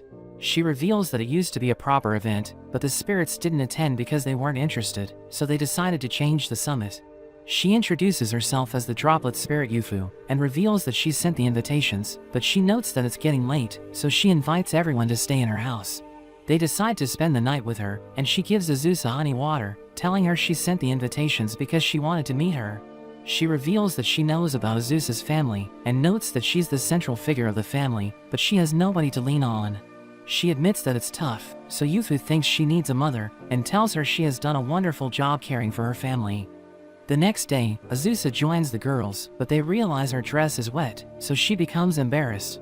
Yufu explains that she's a droplet spirit, so Azusa will always feel water dripping on her when she touches her. Azusa mentions that it's time to go home, and Azusa notes that after living in this world for 300 years, she now has a mother for the first time. They return home, and Azusa realizes that the demons are there, wondering why Pecora is with them. So she reveals that she heard about the slime snacks, but notes that she won't be outdone, and she gives Azusa the cookies she made. She mentions that they taste amazing, and Pecora is glad that she liked it, but she notes that she needs to leave, revealing that she came just to do that. But Beals explains that they stopped by because they're searching for undead creatures, and Vanya explains that it's the demons' duty to oversee them. Beals notes that the humans might burn the undead, so they need to be taken to the demon kingdom, and Pecora asks Azusa to help them. She refuses to do it, but they tell her the undead will be killed if the humans find them, and her friends think she's terrible because she doesn't care what happens to the undead. So she decides to help and heads outside, where Fatla distributes flyers to everyone, telling them to contact the demons if they meet undead creatures. The fighter slime appears and reveals that she distributed flyers all over the land, so Beals thinks it's only a matter of time before they find the undead. But after some time, Beals mentions that they still haven't received a tip, and Azusa wonders how they can tell if someone is undead. She reads the flyer, realizing that the undead are neither alive nor dead, and she recalls that the spirits gave that description when they talked about the creatures in the southern settlement. So she takes everyone to a village in the south, but notes that she doesn't know the exact location of the undead. They see a lady carrying a basket full of rotten fruits, and they decide to follow her, because they know that the undead like to eat it. She visits a house, and gives the fruits to a girl named Pawn, who mentions that her schedule is a mess because she plays too much. But she tells the lady not to worry, because she still takes care of herself. After the lady leaves, Beals knocks at the door, but Pawn doesn't answer, so Azusa tells her she has a delivery. She rushes to the door, thinking her books have arrived, but she panics as she sees Beals, who asks her if she's undead. She explains that she's a grave security guard, but Beals doesn't believe her, so she threatens to call someone from the temple to purify her. Pawn begs her not to do that, telling her she'll do anything but work, and she allows everyone to enter her house.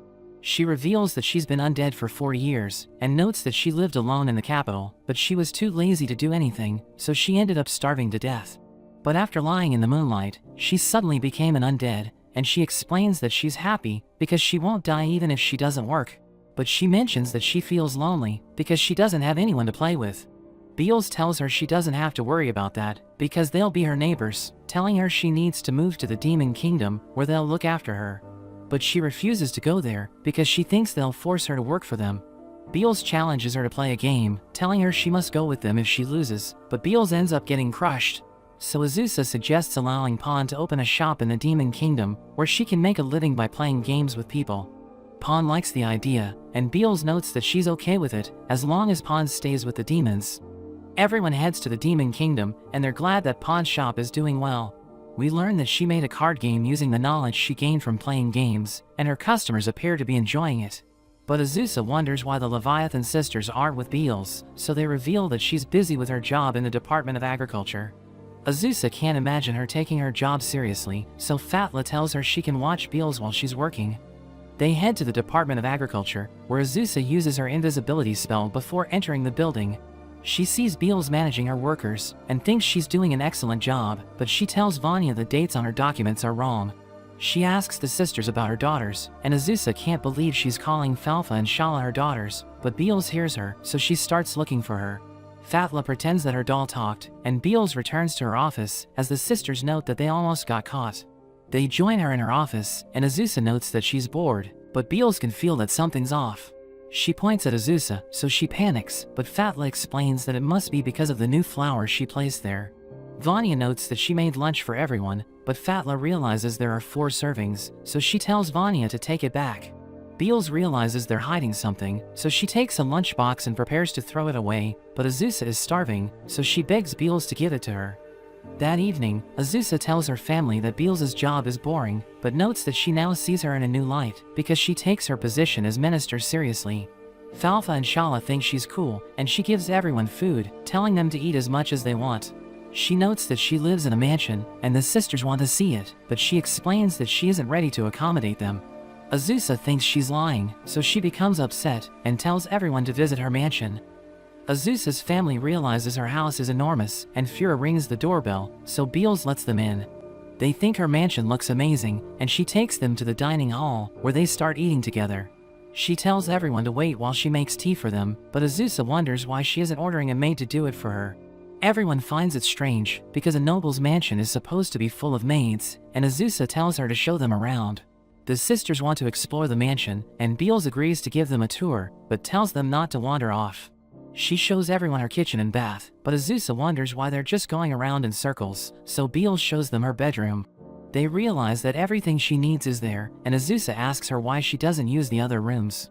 The sisters want to see the second floor, and she tries to stop them, but they open a door, and they're surprised to see that it's full of junk.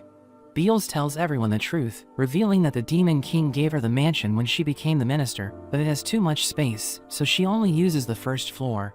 She reveals that she was born a commoner, and she doesn't know what to do with the mansion, because she's used to living a simple life. Laika wants to clean the mansion, and Beals tells her it will take days to finish the task, but she mentions that she has a plan. She challenges Fura to a duel, telling her that the one who does a better job cleaning wins the match, and Fura agrees to fight her. She heads to the 3rd floor, and Laika tells Rosalie to serve as their referee, before heading off to clean the 2nd floor. Beals wonders where the sisters are, and how Kara mentions that they went to the garden, but Beals realizes they're in danger. They head to the garden, but Azusa realizes it's actually a forest, and Beals notes that she never touched it, so the plants just kept growing. They decide to split up to look for the girls, but Beals tells everyone to be careful, because there are plants that attack animals. Azusa tells Halkara to stay there, because she's afraid that the plants in the forest will attack her, and she starts looking for the sisters. A boar suddenly passes by, and she can't believe there are wild beasts in the forest, but a plant approaches her, and it starts talking about the boar. But it runs away as it sees her, and she's surprised that a plant can move and talk. But we see Beals manage to find the girls, and they're glad to be reunited with Azusa. We see Laika and Fura arguing over who won the duel, and Rosalie can't decide who the winner is, so she just tells them it's a draw. The sisters reveal that they got lost, so Azusa tells them not to wander off again, and they apologize for misbehaving. Azusa heads to Ino's shop, and notes that she's happy for her, because she's no longer holed up in a cave. Halkara checks out her products, but Ino thinks she'll steal her ideas, so they start to argue. Azusa stops them, and Ino gives her the mandrake pills she asked for. We learn that they're usually made using 3-year-old mandrakes, but she used 10-year-olds for Azusa's pills, so their quality is excellent. She notes that she plans to make super high-quality medicine using 300-year-old mandrakes, saying it's every witch's dream. But she mentions that the 300-year-old mandrakes can move and speak on their own, and Azusa remembers the plant she saw in the forest. She tells Ino about it, but she mentions that they need permission to find it, because it's in Beals' garden. But Ino immediately closes her shop and flies away, as Azusa wonders why 300-year-old mandrakes are so special. Halkara notes that she'll never touch it, because it talks and moves on its own, revealing that they need to crush it to turn it into medicine. Azusa panics hearing this, and begs Fura to take them to Beals. Azusa tells Beals about the situation, and tells her to protect the mandrake, but they suddenly hear people outside. They see an army of witches at the gate, and Ino explains that they're all there for the 300-year-old mandrake, revealing that they agreed to share it after they find it. She tells them to begin the operation, so they force the gate open, and Azusa tells her to stop, but she explains that she needs to do it to make the best medicine in the world. They start searching the garden, while Azusa and the others rush to save the mandrake, but Halkara suddenly gets caught. A plant tries to melt her clothes, but Azusa saves her, and uses magic to repair her clothes. Halkara mentions that there's no sign of the mandrake passing through there, and notes that a nearby tree has thick roots, which will prevent anything from moving underground. So Azusa realizes they can rule out the areas with giant trees, but we see Ino hiding, and she's glad she followed them. They reach an open area, but Ino suddenly appears, and they realize she's been following them. She reveals that a 300-year-old mandrake is every witch's dream, so she'll do whatever it takes to catch it. But Azusa mentions that it isn't just an ordinary plant, because it can move and talk like a human. Ino calls the other witches, and they surround Azusa, who realizes that she's vastly outnumbered. But Halkara calls out to the mandrake, and explains that Azusa is the only one who can save it, since the witches want to turn it into medicine. So it rushes to her side, and as it comes out of the ground, everyone's surprised to see that it's a girl. Azusa mentions that she'll protect the girl, asking Ino if she'll crush her just to make medicine. She realizes that it's a terrible thing to do, because the girl looks human, revealing that she was expecting the mandrake to have a monstrous form. She realizes that the witches don't want to kill the girl, so she tells Azusa she can have her, but the girl gives Ino her leaf, telling her she can regrow it. So Ino accepts it, and she promises never to bother the girl again. The witches are happy to see the leaf, but Beals gives them an invoice, telling them to pay for the damage they've done, and she threatens to use other measures if they fail to pay. After that, Azusa tells Halkara she's the MVP, because they couldn't have saved the girl if she didn't call her out. She notes that elves are reliable when it comes to plants, but the girl reveals that she hates elves, because they always pick plants, so Azusa realizes they're natural enemies. Beals considers returning the girl to the garden, but she notes that she isn't getting enough sunlight and nutrition while she's there. Azusa invites her to join her family, revealing that she has a field in her yard, so she can get all the sunlight and nutrition she needs. She decides to give it a try, and they prepare to leave the mansion, but she notes that she doesn't have a name. So everyone tries to name her, but they come up with ridiculous names, and Azusa asks her what she likes. So she reveals that she likes sand, and Azusa decides to name her Sandra. As Fura flies them home, Azusa tells Sandra to get along with her family, telling her it's okay to argue with them, but they must always make up in the end. That evening, Sandra meets the sisters, and Rosalie thinks they're about the same age, but Azusa knows that Sandra is older than them. Everyone has dinner together, but Sandra reveals that she just needs water and sunlight to survive, and she mentions that she wants to sleep in the vegetable garden. Azusa realizes that the girls aren't eating their veggies, and Sandra notes that she can't blame them, because the vegetables are disgusting. She reveals that she can tell since she's a plant, but she tells Azusa not to be sad, because she can help her improve the quality of her food. She gives everyone tips for planting vegetables, and uses her secret method to distribute nutrients to the plants. And when it's finally time to harvest, she mentions that the veggies look happy. They cook the vegetables they harvested, and everyone thinks it looks delicious, but the sisters still don't want to eat it. Azusa tells them to give it a try, and Sandra notes that it was made with love, so the girls decide to try it, and they find it sweet. They have carrot cakes as dessert, and everyone enjoys the food, as Azusa thanks Sandra for her tips, telling her she's glad to have her in the family. The sisters teach Sandra how to write, and she tries to write the word apple, but they tell her she got it wrong. Azusa feels like she has a new daughter, but Sandra tells her to stop acting weird. She leaves to do laundry, and uses her wind magic to clean the clothes. She hangs them to let them dry, but Shala suddenly interrupts her, telling her she wants to go to school with Falfa and Sandra, because she thinks they still have much to learn. We see them introducing themselves to their classmates, as Azusa watches them in secret, hoping they'll fit in. The teacher gives them math problems, and Falfa manages to solve all of them, but the teacher can't believe it, because they were difficult problems. Everyone realizes she's a genius, and Azusa notes that she's already standing out.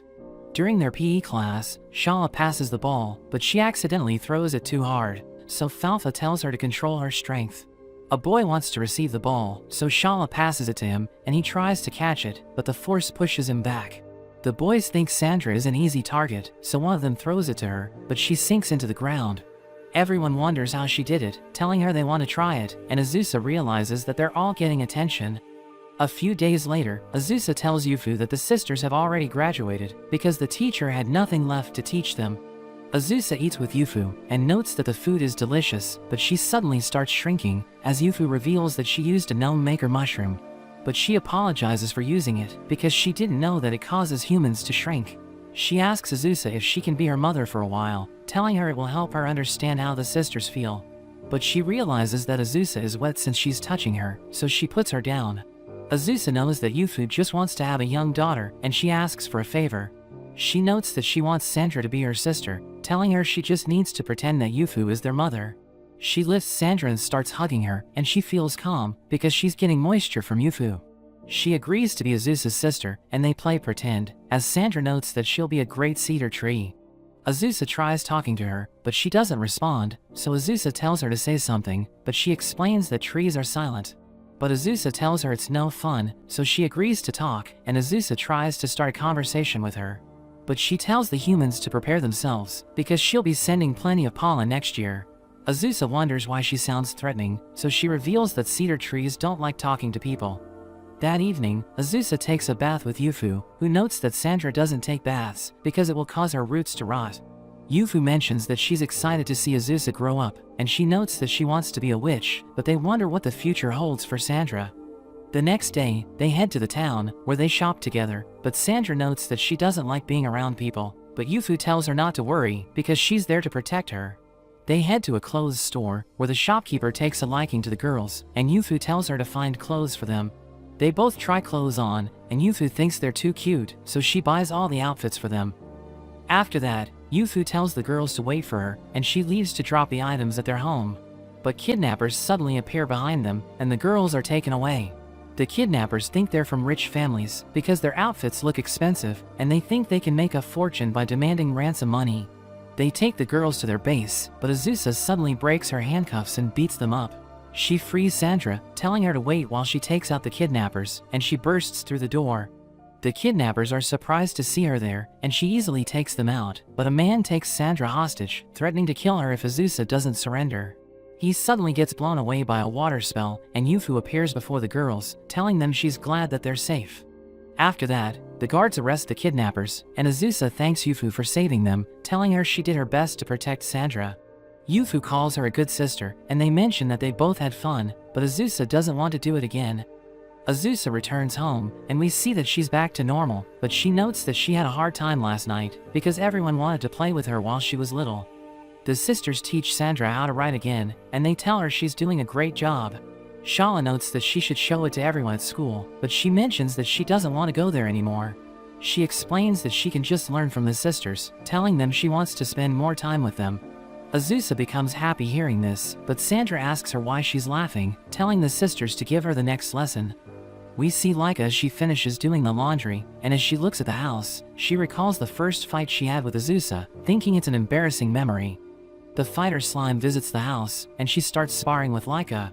Sandra notes that plants are more peaceful than animals, because they don't fight each other, and she wonders why the fighter slime is training with Laika. So Azusa explains that the fighter slime is preparing for a martial arts contest, and we learn that she's in it for the money, because the prize is worth 30 million gold.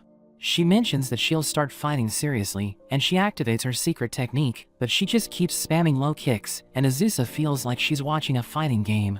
Laika counters with her fire breath, which sets the fighter slime on fire, so she tries to put it out, but she ends up rolling down the hill.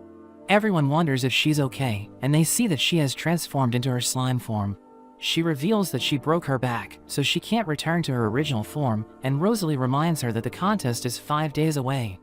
Laika blames herself for what happened, but the fighter slime mentions that it's okay, because she can still enter the tournament in her current form. Everyone thinks she'll get destroyed, but Laika decides to enter the tournament with her, telling everyone she'll be known as the Slimemancer. We see everyone in a coliseum, where the host announces that Laika is about to fight, but her opponent looks down on her, because he thinks she's weak. But the fighter slime charges in, and uses her secret technique to defeat him. Everyone congratulates her for winning her first match, but they realize she isn't talking, and Laika notes that the slime is looking forward to her next fight. They leave to go to bed, and Azusa realizes that they're taking the tournament seriously. We see that they made it to the final round, but Azusa isn't impressed, because they cheesed every fight to get there. Their next opponent is an armored knight, who notes that their cheap tactics won't work on him. The fighter slime charges in and tries to attack his legs, but it doesn't work, so everyone thinks she's in trouble. But Laika activates her ultimate technique, and the fighter slime enters the knight's armor. He suddenly starts struggling, and he falls to the ground, as Fura realizes that she stopped him from breathing. Laika and the fighter slime win the tournament, but Azusa notes that they didn't use martial arts to defeat their opponents. After that, we see that the fighter slime has received the prize money, and everyone congratulates her for winning the contest. She notes that she can finally fulfill her greatest dream as a martial artist, but she mentions that she needs to set off to train, telling everyone to call her if there's another contest with prize money. Azusa notes that they should head back home, but she realizes that Fura is looking at the mountains, and she reveals that her hometown is nearby. So they decide to go there, but Fura is worried that everyone will think she's a disgrace because she's submitted to Azusa, revealing that power is everything for blue dragons. She wonders why Laika is behind them, and Azusa reminds her that the blue dragons are her enemy, but she explains that she just wants to be with Azusa. They reach Fura's hometown, but they realize it's extremely cold, and they head to her house, where they meet her parents. They reveal that they were worried about Fura because they haven't heard from her for a while, and they know she lost to a red dragon. But they tell her it's okay, because it's normal to fight people who make her angry, so Azusa and Laika realize they aren't normal parents. She introduces them to Azusa, telling them she's her master, and they both look forward to fighting her, because they want to see if she's stronger than them. Fura tells them about Laika, and they know she's a red dragon, so they also want to fight her. The other villagers meet Azusa, and they all want to test her strength, because they know that she's Fura's master. She doesn't want to take them on, but Fura explains that they might start stalking her if she doesn't fight them, so she realizes that she needs to defeat them. She sends one of them flying, but everyone wants to challenge her, so she takes them out and ends up defeating the best fighters in the village. Laika wants to fight her because she wants to see if she has gotten stronger, and Azusa accepts her challenge, telling her she won't go easy on her. She transforms into her dragon form and starts fighting Azusa, who recalls that she became happier after their first fight because Laika became a member of her family. She dodges Laika's flames and unleashes a blast of magic to finish her off. After the fight, we see Fura telling Azusa that everyone in the village has accepted her. Laika notes that she's starting to feel ashamed because she challenged Azusa to a duel, but Azusa tells her it's nothing to be embarrassed about. But Fura tells her she should be ashamed of herself because Azusa easily destroyed her, so they start arguing with each other again. Natalie visits Azusa and shows her an invitation to a matchmaking party which will be held in a village called Tazine. Natalie notes that it's been struggling with its declining population, so the guild officials pushed her to send girls to the party, and she begs Azusa to attend. She agrees to do it, and Natalie suggests bringing Halkara and Fura with them, revealing that she'll also be attending the party because she wants to find a boyfriend. As they head to Tazine, Halkara and Fura mention that they aren't interested in the party, but Natalie tells them about her plan, telling them they should work together to find good men. They reach Tazine's shopping district, but they realize that it's a deserted town because of its declining population. They head to the party, but they're disappointed by how ugly the men are, so they decide to go sightseeing instead. They visit a famous temple where the people worship the pine spirit Misjanti, who's known to bless marriages, but they wonder why it's still in excellent condition because the village is falling apart. Azusa approaches a girl who can't believe she can see her because she's supposed to be invisible to humans. She introduces herself as Misjanti and notes that mediating marriages is her job, but fewer couples have been getting married in the village, so her business isn't doing well. Halkara and Natalie can't see her, but Fura tells her she looks sad, and she picks her up, while Azusa tells her to stop hiding her presence. So Misjanti makes herself visible and tells everyone to get Fura away from her. Natalie wonders if she can help her find the perfect partner, but Misjanti explains that she can't, because her job is only to mediate marriages. She tells Natalie about the matchmaking party, but Azusa notes that they already went there, and Misjanti wonders why it didn't work out. So she decides to check it out, and she realizes the men are all old. Natalie mentions that they should leave, but Misjanti begs them to help her, because her temple is doomed if nobody gets married soon. But Azusa mentions that they don't have plans to get married, so Misjanti suggests holding a sister wedding instead. Misjanti heads to their home, where she tells the twins about the sister wedding, explaining that it's a ceremony to promise that they'll always stay close as sisters. Falfa agrees to do it because she wants to wear a wedding dress, but Shala also wants to wear it, so they start to argue. Misjanti mentions that she has a plan, telling them both to wear suits first, then change to their dresses in the second half of the ceremony. They decide to go with her plan, but she wonders who Azusa will invite to the wedding, so she realizes that she needs to tell her friends about it.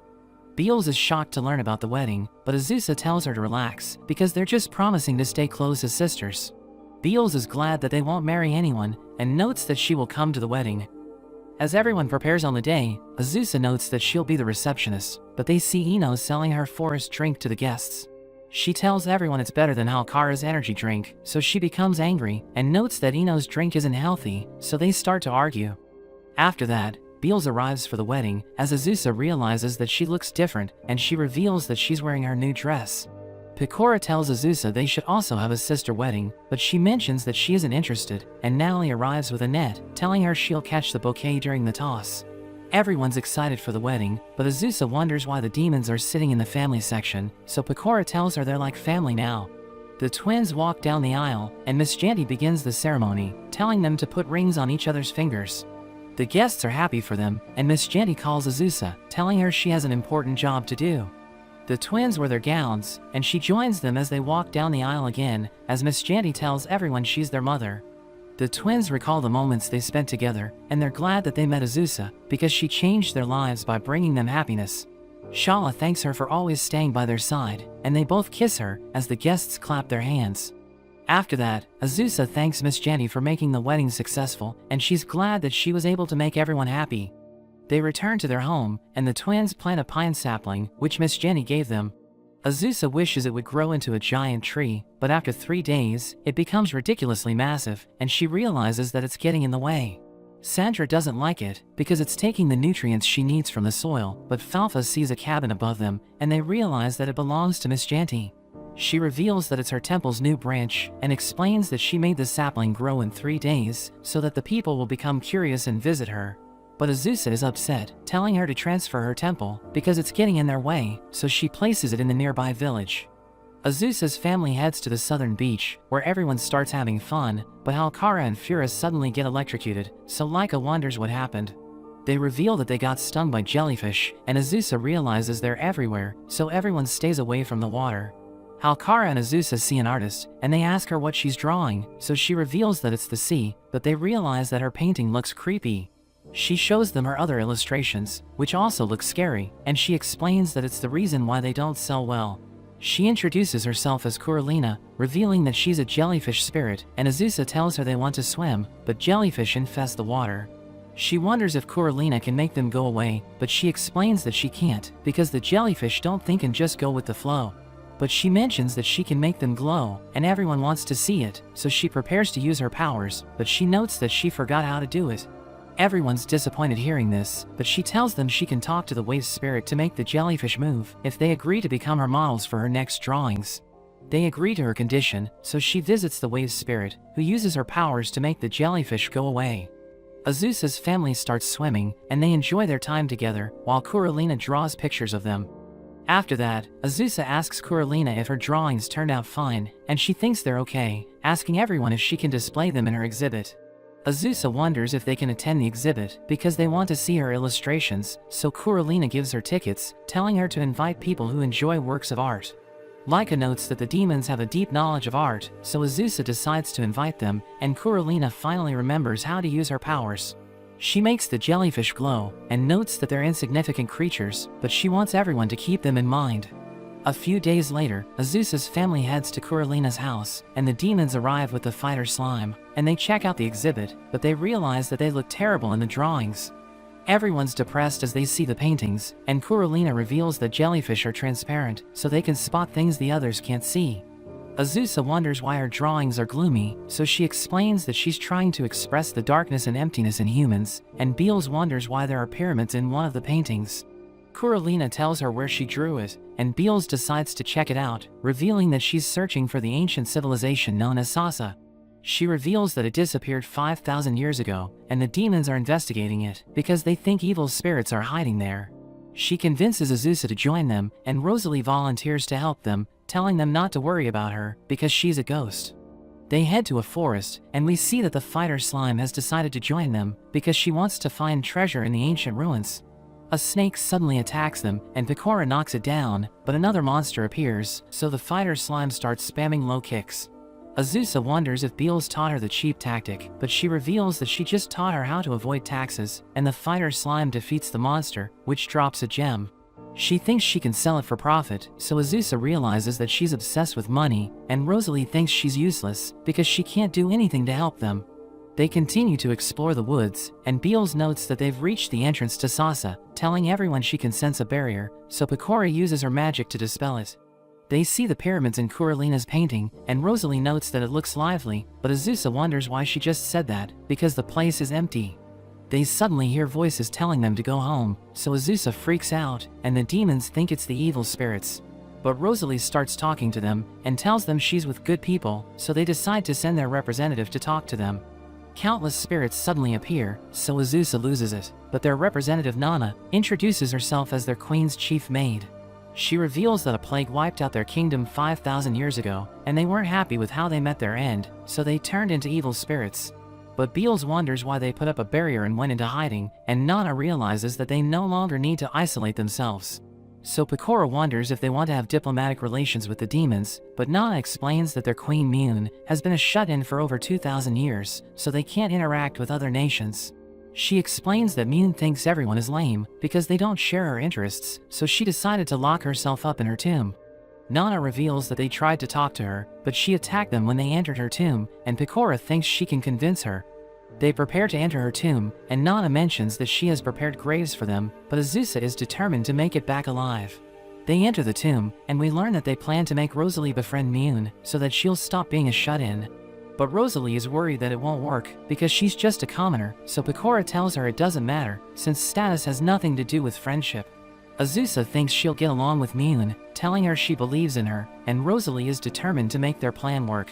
A sand golem suddenly appears, and it tries to punch her, but its attack goes right through her.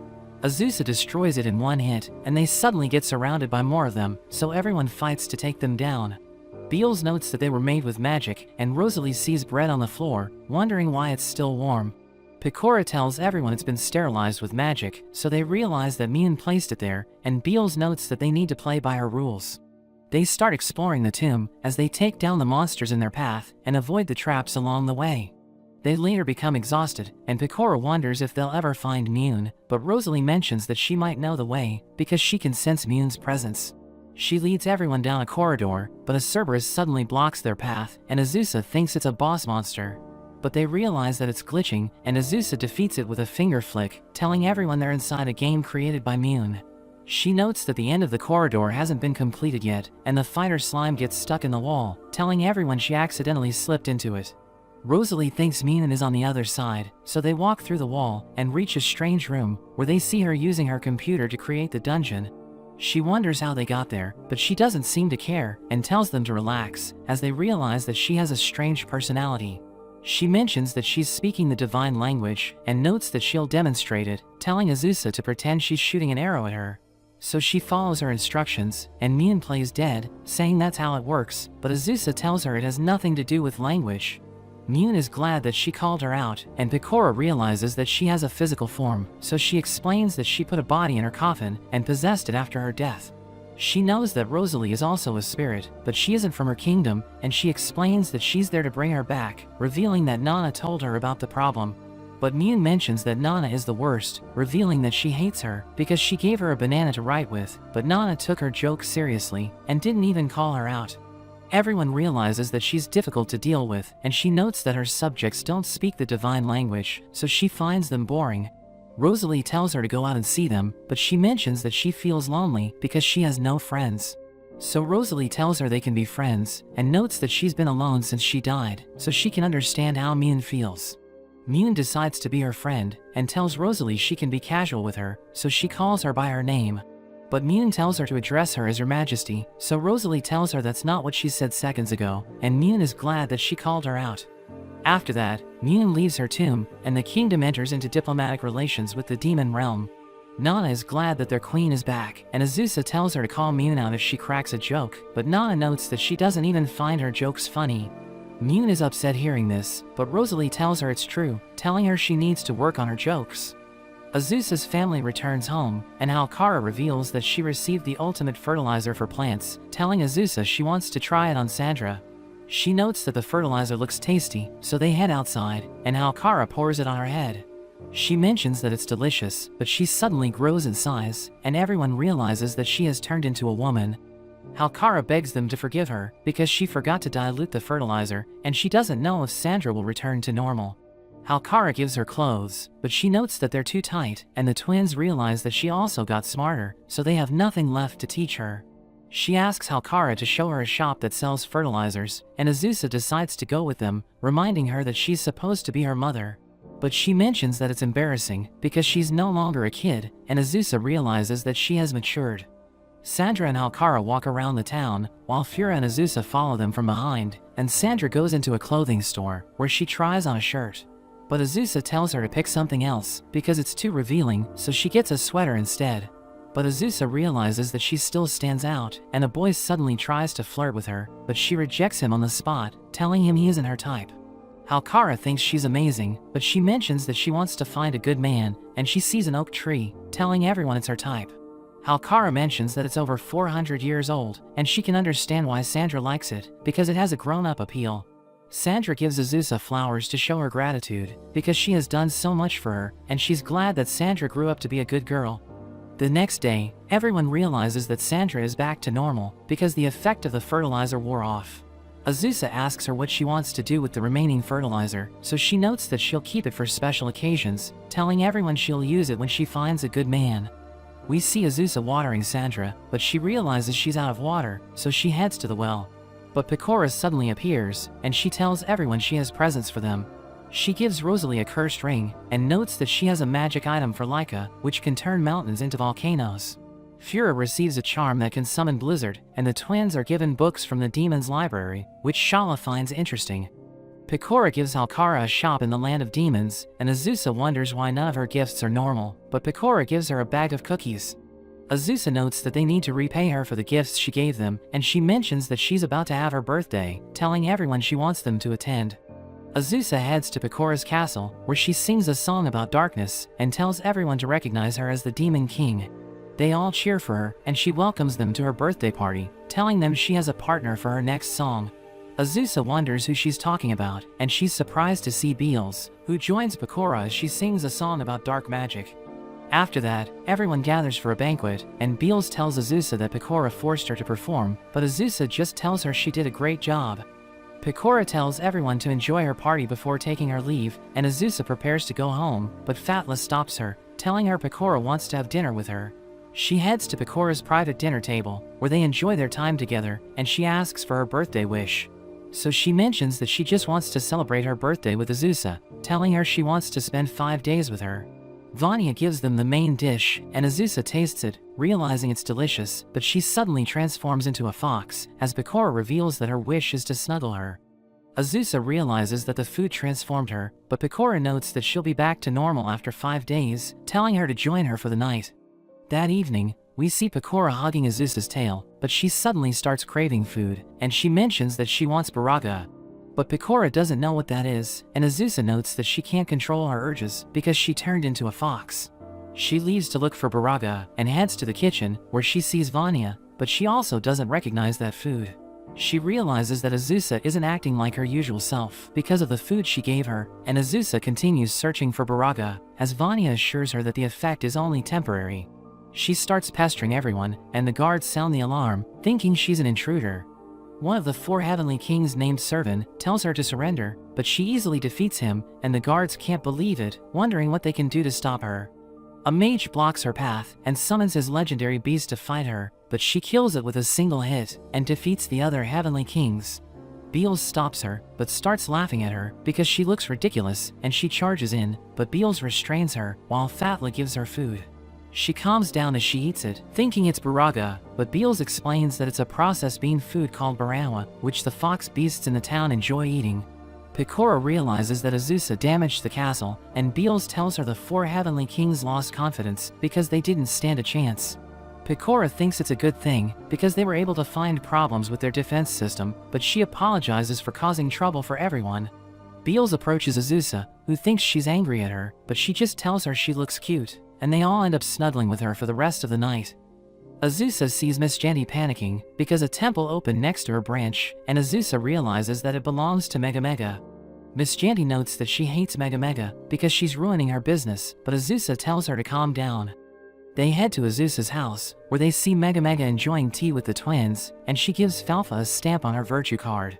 She reveals that she's been waiting for Azusa, because she wanted to tell her about the new temple, and she recognizes Miss Janty as the Pine Spirit. She approaches Mega Mega, and Azusa thinks they're about to fight, but she suddenly bows to her, hoping they can get along as neighbors. She starts complimenting her, but notes that she has a favor to ask, telling Mega Mega to take her followers to her temple if they want to get married. Mega Mega suggests making wedding count as a virtue for the stamp card, and Miss Jenny thinks it's a great idea, telling her she's looking forward to doing collabs with her. A week later, Mega Mega tells everyone she now has a rival, asking Azusa if she knows about Ninten. Shala knows that she's a goddess who has been worshipped since ancient times, but she's known for being grouchy and is said to turn rude people into frogs. Mega Mega adds that she restricts other deities from performing new activities, and notes that she doesn't like the virtue stamp cards, so she wants people to stop using them. Mega Mega thinks her stamp cards are beneficial to society, so she doesn't want them to disappear, and she mentions that she will confront Ninten. Shala knows where her grand temple is located, and Mega Mega decides to go there so that she can talk to Ninten, asking Azusa to come with her. She mentions that she isn't interested, but Mega Mega reminds her that she was the one who reincarnated her and gave her a beautiful life, so Azusa decides to tag along. They reach the Grand Temple, where they see Ninten's followers, and Mega Mega notes that people from all over the country go there just to worship her. She knows that Ninten is hiding from her followers, and she shows Azusa a statue, but she suddenly grabs onto her hand, telling her not to let go. They run towards the statue, and they're suddenly transported to Ninten's dimension, where they see her enjoying a cup of tea. Mega Mega approaches her, and Ninten asks her what she wants, but she suddenly bows to her, telling her she wants to build a good relationship with her. She tries to give her gifts, but Ninten knows that she's up to something, asking her if she wants to make a deal with her. Ninten notes that she doesn't like the virtue stamps, and tells Mega Mega she should act like a real god, instead of playing silly games. But she thinks virtue cards deserve to exist in this world, because they push people to be kind to others, and notes that it's good to have something new. But Ninten wants to ban her teachings, and threatens to turn her into a frog if she doesn't leave. She takes out her sword, and Ninten realizes she wants to fight, so she prepares to take her on. Mega Mega charges in, and they start fighting, as Azusa realizes that their battle is on another level. Mega Mega reminds Ninten that she used to outrank her, because she was the overseer of multiple worlds, while Ninten was only assigned to this world. She is upset hearing this, and goes on the offensive, telling Mega Mega she will outrank her in this world. She manages to disarm her, and uses magic to turn her into a frog, so Mega Mega starts to panic, while Ninten prepares to finish her off, telling her people can live peaceful lives without change. So Azusa recalls the time when she used to do nothing but kill slimes, and her life improved after her family joined her. She protects Mega Mega, and tells Ninten that change can be a good thing, telling her there's nothing wrong with virtue cards, because the people are having fun while using them. Ninten tells her she doesn't stand a chance, because she's just a human, but she explains that she owes Mega Mega, because she was the one who reincarnated her into this world. Azusa notes that she won't let Ninten kill her, and Mega Mega is touched hearing this, realizing she has a good heart, so she rewards her with a gold virtue card, which grants her godlike powers. Azusa realizes that her stats have improved, and Ninten tries to strike her down, but Azusa dodges her attacks, and catches her sword. She throws it away, and tells Ninten she isn't acting like a real god, because she was about to kill a defenseless frog. But she refuses to give up, and prepares to use her magic again, but Azusa stops her, telling her not to get rid of the virtue cards, because they're making people happy. Ninten admits defeat, and they have tea together, as she notes that she now approves of the virtue cards. She realizes she was narrow-minded, because she wasn't willing to accept change, and she tells Azusa she can be casual with her, since she bested her in combat. Azusa and Mega Mega leave her dimension, and Azusa is glad that everything turned out fine, but she realizes that she forgot to tell her to return Mega Mega to normal. The villagers prepare for their annual festival, where everyone dances in the streets for 2 days, and Azusa recalls that her family opened their coffee shop last year. Falfa wants to do it again, but Azusa recalls that the people kept talking about their shop, and they seemed to forget about the festival. Shala notes that their shop is extremely popular, because it only opens once a year, so she suggests opening their shop every day. But Azusa doesn't want to work there all the time, so Shala mentions that they can hire a manager to do her job. Miss Janty applies for the position, and explains that she needs to earn money, because she isn't making enough from her followers. She promises to do her job well, so Azusa decides to hire her, and she looks forward to their opening. A few days later, Natalie visits the house, and she mentions that she's against their idea, because she wants them to make a splash during the festival. She mentions that the villagers want to see them open on the eve of the festival, but Azusa is worried that they might get more customers than last year, telling Natalie it would be chaotic. But she mentions that the guild will hire adventurers to maintain order, and they'll even use a numbered ticket admission system, so Azusa agrees to do it. After that, Azusa tells her friends to help her run the shop, and they promise to do their best, but Sandra refuses to join them because she doesn't like crowds. On the eve of the festival, we see people flocking to their shop, and Azusa announces that they're now open. But she's surprised to see the demons, and they mention that they'll liven up the festival, revealing that they have the number 1 ticket. The twins take them to their seats, but Nana and Mina also arrive, telling Azusa they have the number 2 ticket. Rosalie is happy to see them, and she welcomes them inside, as Azusa wonders if something happened behind the scenes, because the first 2 tickets ended up with people they know. She prepares to welcome the next customer, but she's surprised to see Yufu, who offers to help them out, but Azusa tells her they're okay, and gives her their menu. Miss Jenny tells Azusa to check out a table, and she can't believe Mega and Ninten are also there, telling them they don't have tickets. But Ninten explains that only humans need tickets, while Mega notes that nobody can see their table, because they were the ones who brought it there. Azusa sees Sandra outside, and decides to talk to her, telling her everyone's doing their jobs well, but they need another helper. Sandra explains that she can't help them, because she doesn't have a uniform, but Azusa reveals that she made one for her. So she decides to help them out, and the customers stare at her as she serves their food, because they find her cute. Everyone has a great time, and after Azusa's family finishes serving all the customers, they close their shop, and Azusa tells Miss Jenny she did a great job. But Pecora suddenly appears, and Azusa wonders why she didn't go home, so she explains that she still needs to do something tomorrow. The dance festival begins, and Azusa notices several stores run by demons, so Pecora explains that they're planning to live in harmony with humans. Sandra sees Ino selling mandrake pills, so she becomes angry, and Ino apologizes for trying to catch her. Azusa sees Pon hosting a tournament, where Laika and Fura are playing a card game, which uses ancient magic. The spectators are sent flying, so Azusa uses her magic to save them. She sees Kuralina drawing a painting of the Leviathan sisters, but they realize that they look creepy, and Azusa notes that it doesn't fit the festival's mood. The twins are happy that Beals bought toys for them, and Laika mentions that the festival is fun, but they hear people talking about a concert. They think Cuckoo will perform on stage, so they decide to check it out, but they see Pecora performing in front of everyone, and she sings a song about having fun. The crowd cheers for her, and she mentions that she's there to serve as a bridge between humans and demons, but she suddenly introduces them to Azusa. She freaks out hearing this, and joins Pecora on stage, asking her what she needs to do. So Pecora tells her to sing, and she explains that she can't do that, but Cuckoo mentions that she'll accompany her, and Azusa realizes that the crowd is cheering for her. So she decides to go for it, and sings a song about happiness and the beauty of nature, while everyone enjoys her performance. They recall the moments they spent together, and realize it's been a long journey, but they're all glad she was reincarnated there, so she could bring happiness to their lives. But that's where this video ends. Remember to like and subscribe to the channel. Thanks for watching, and I'll see you next time.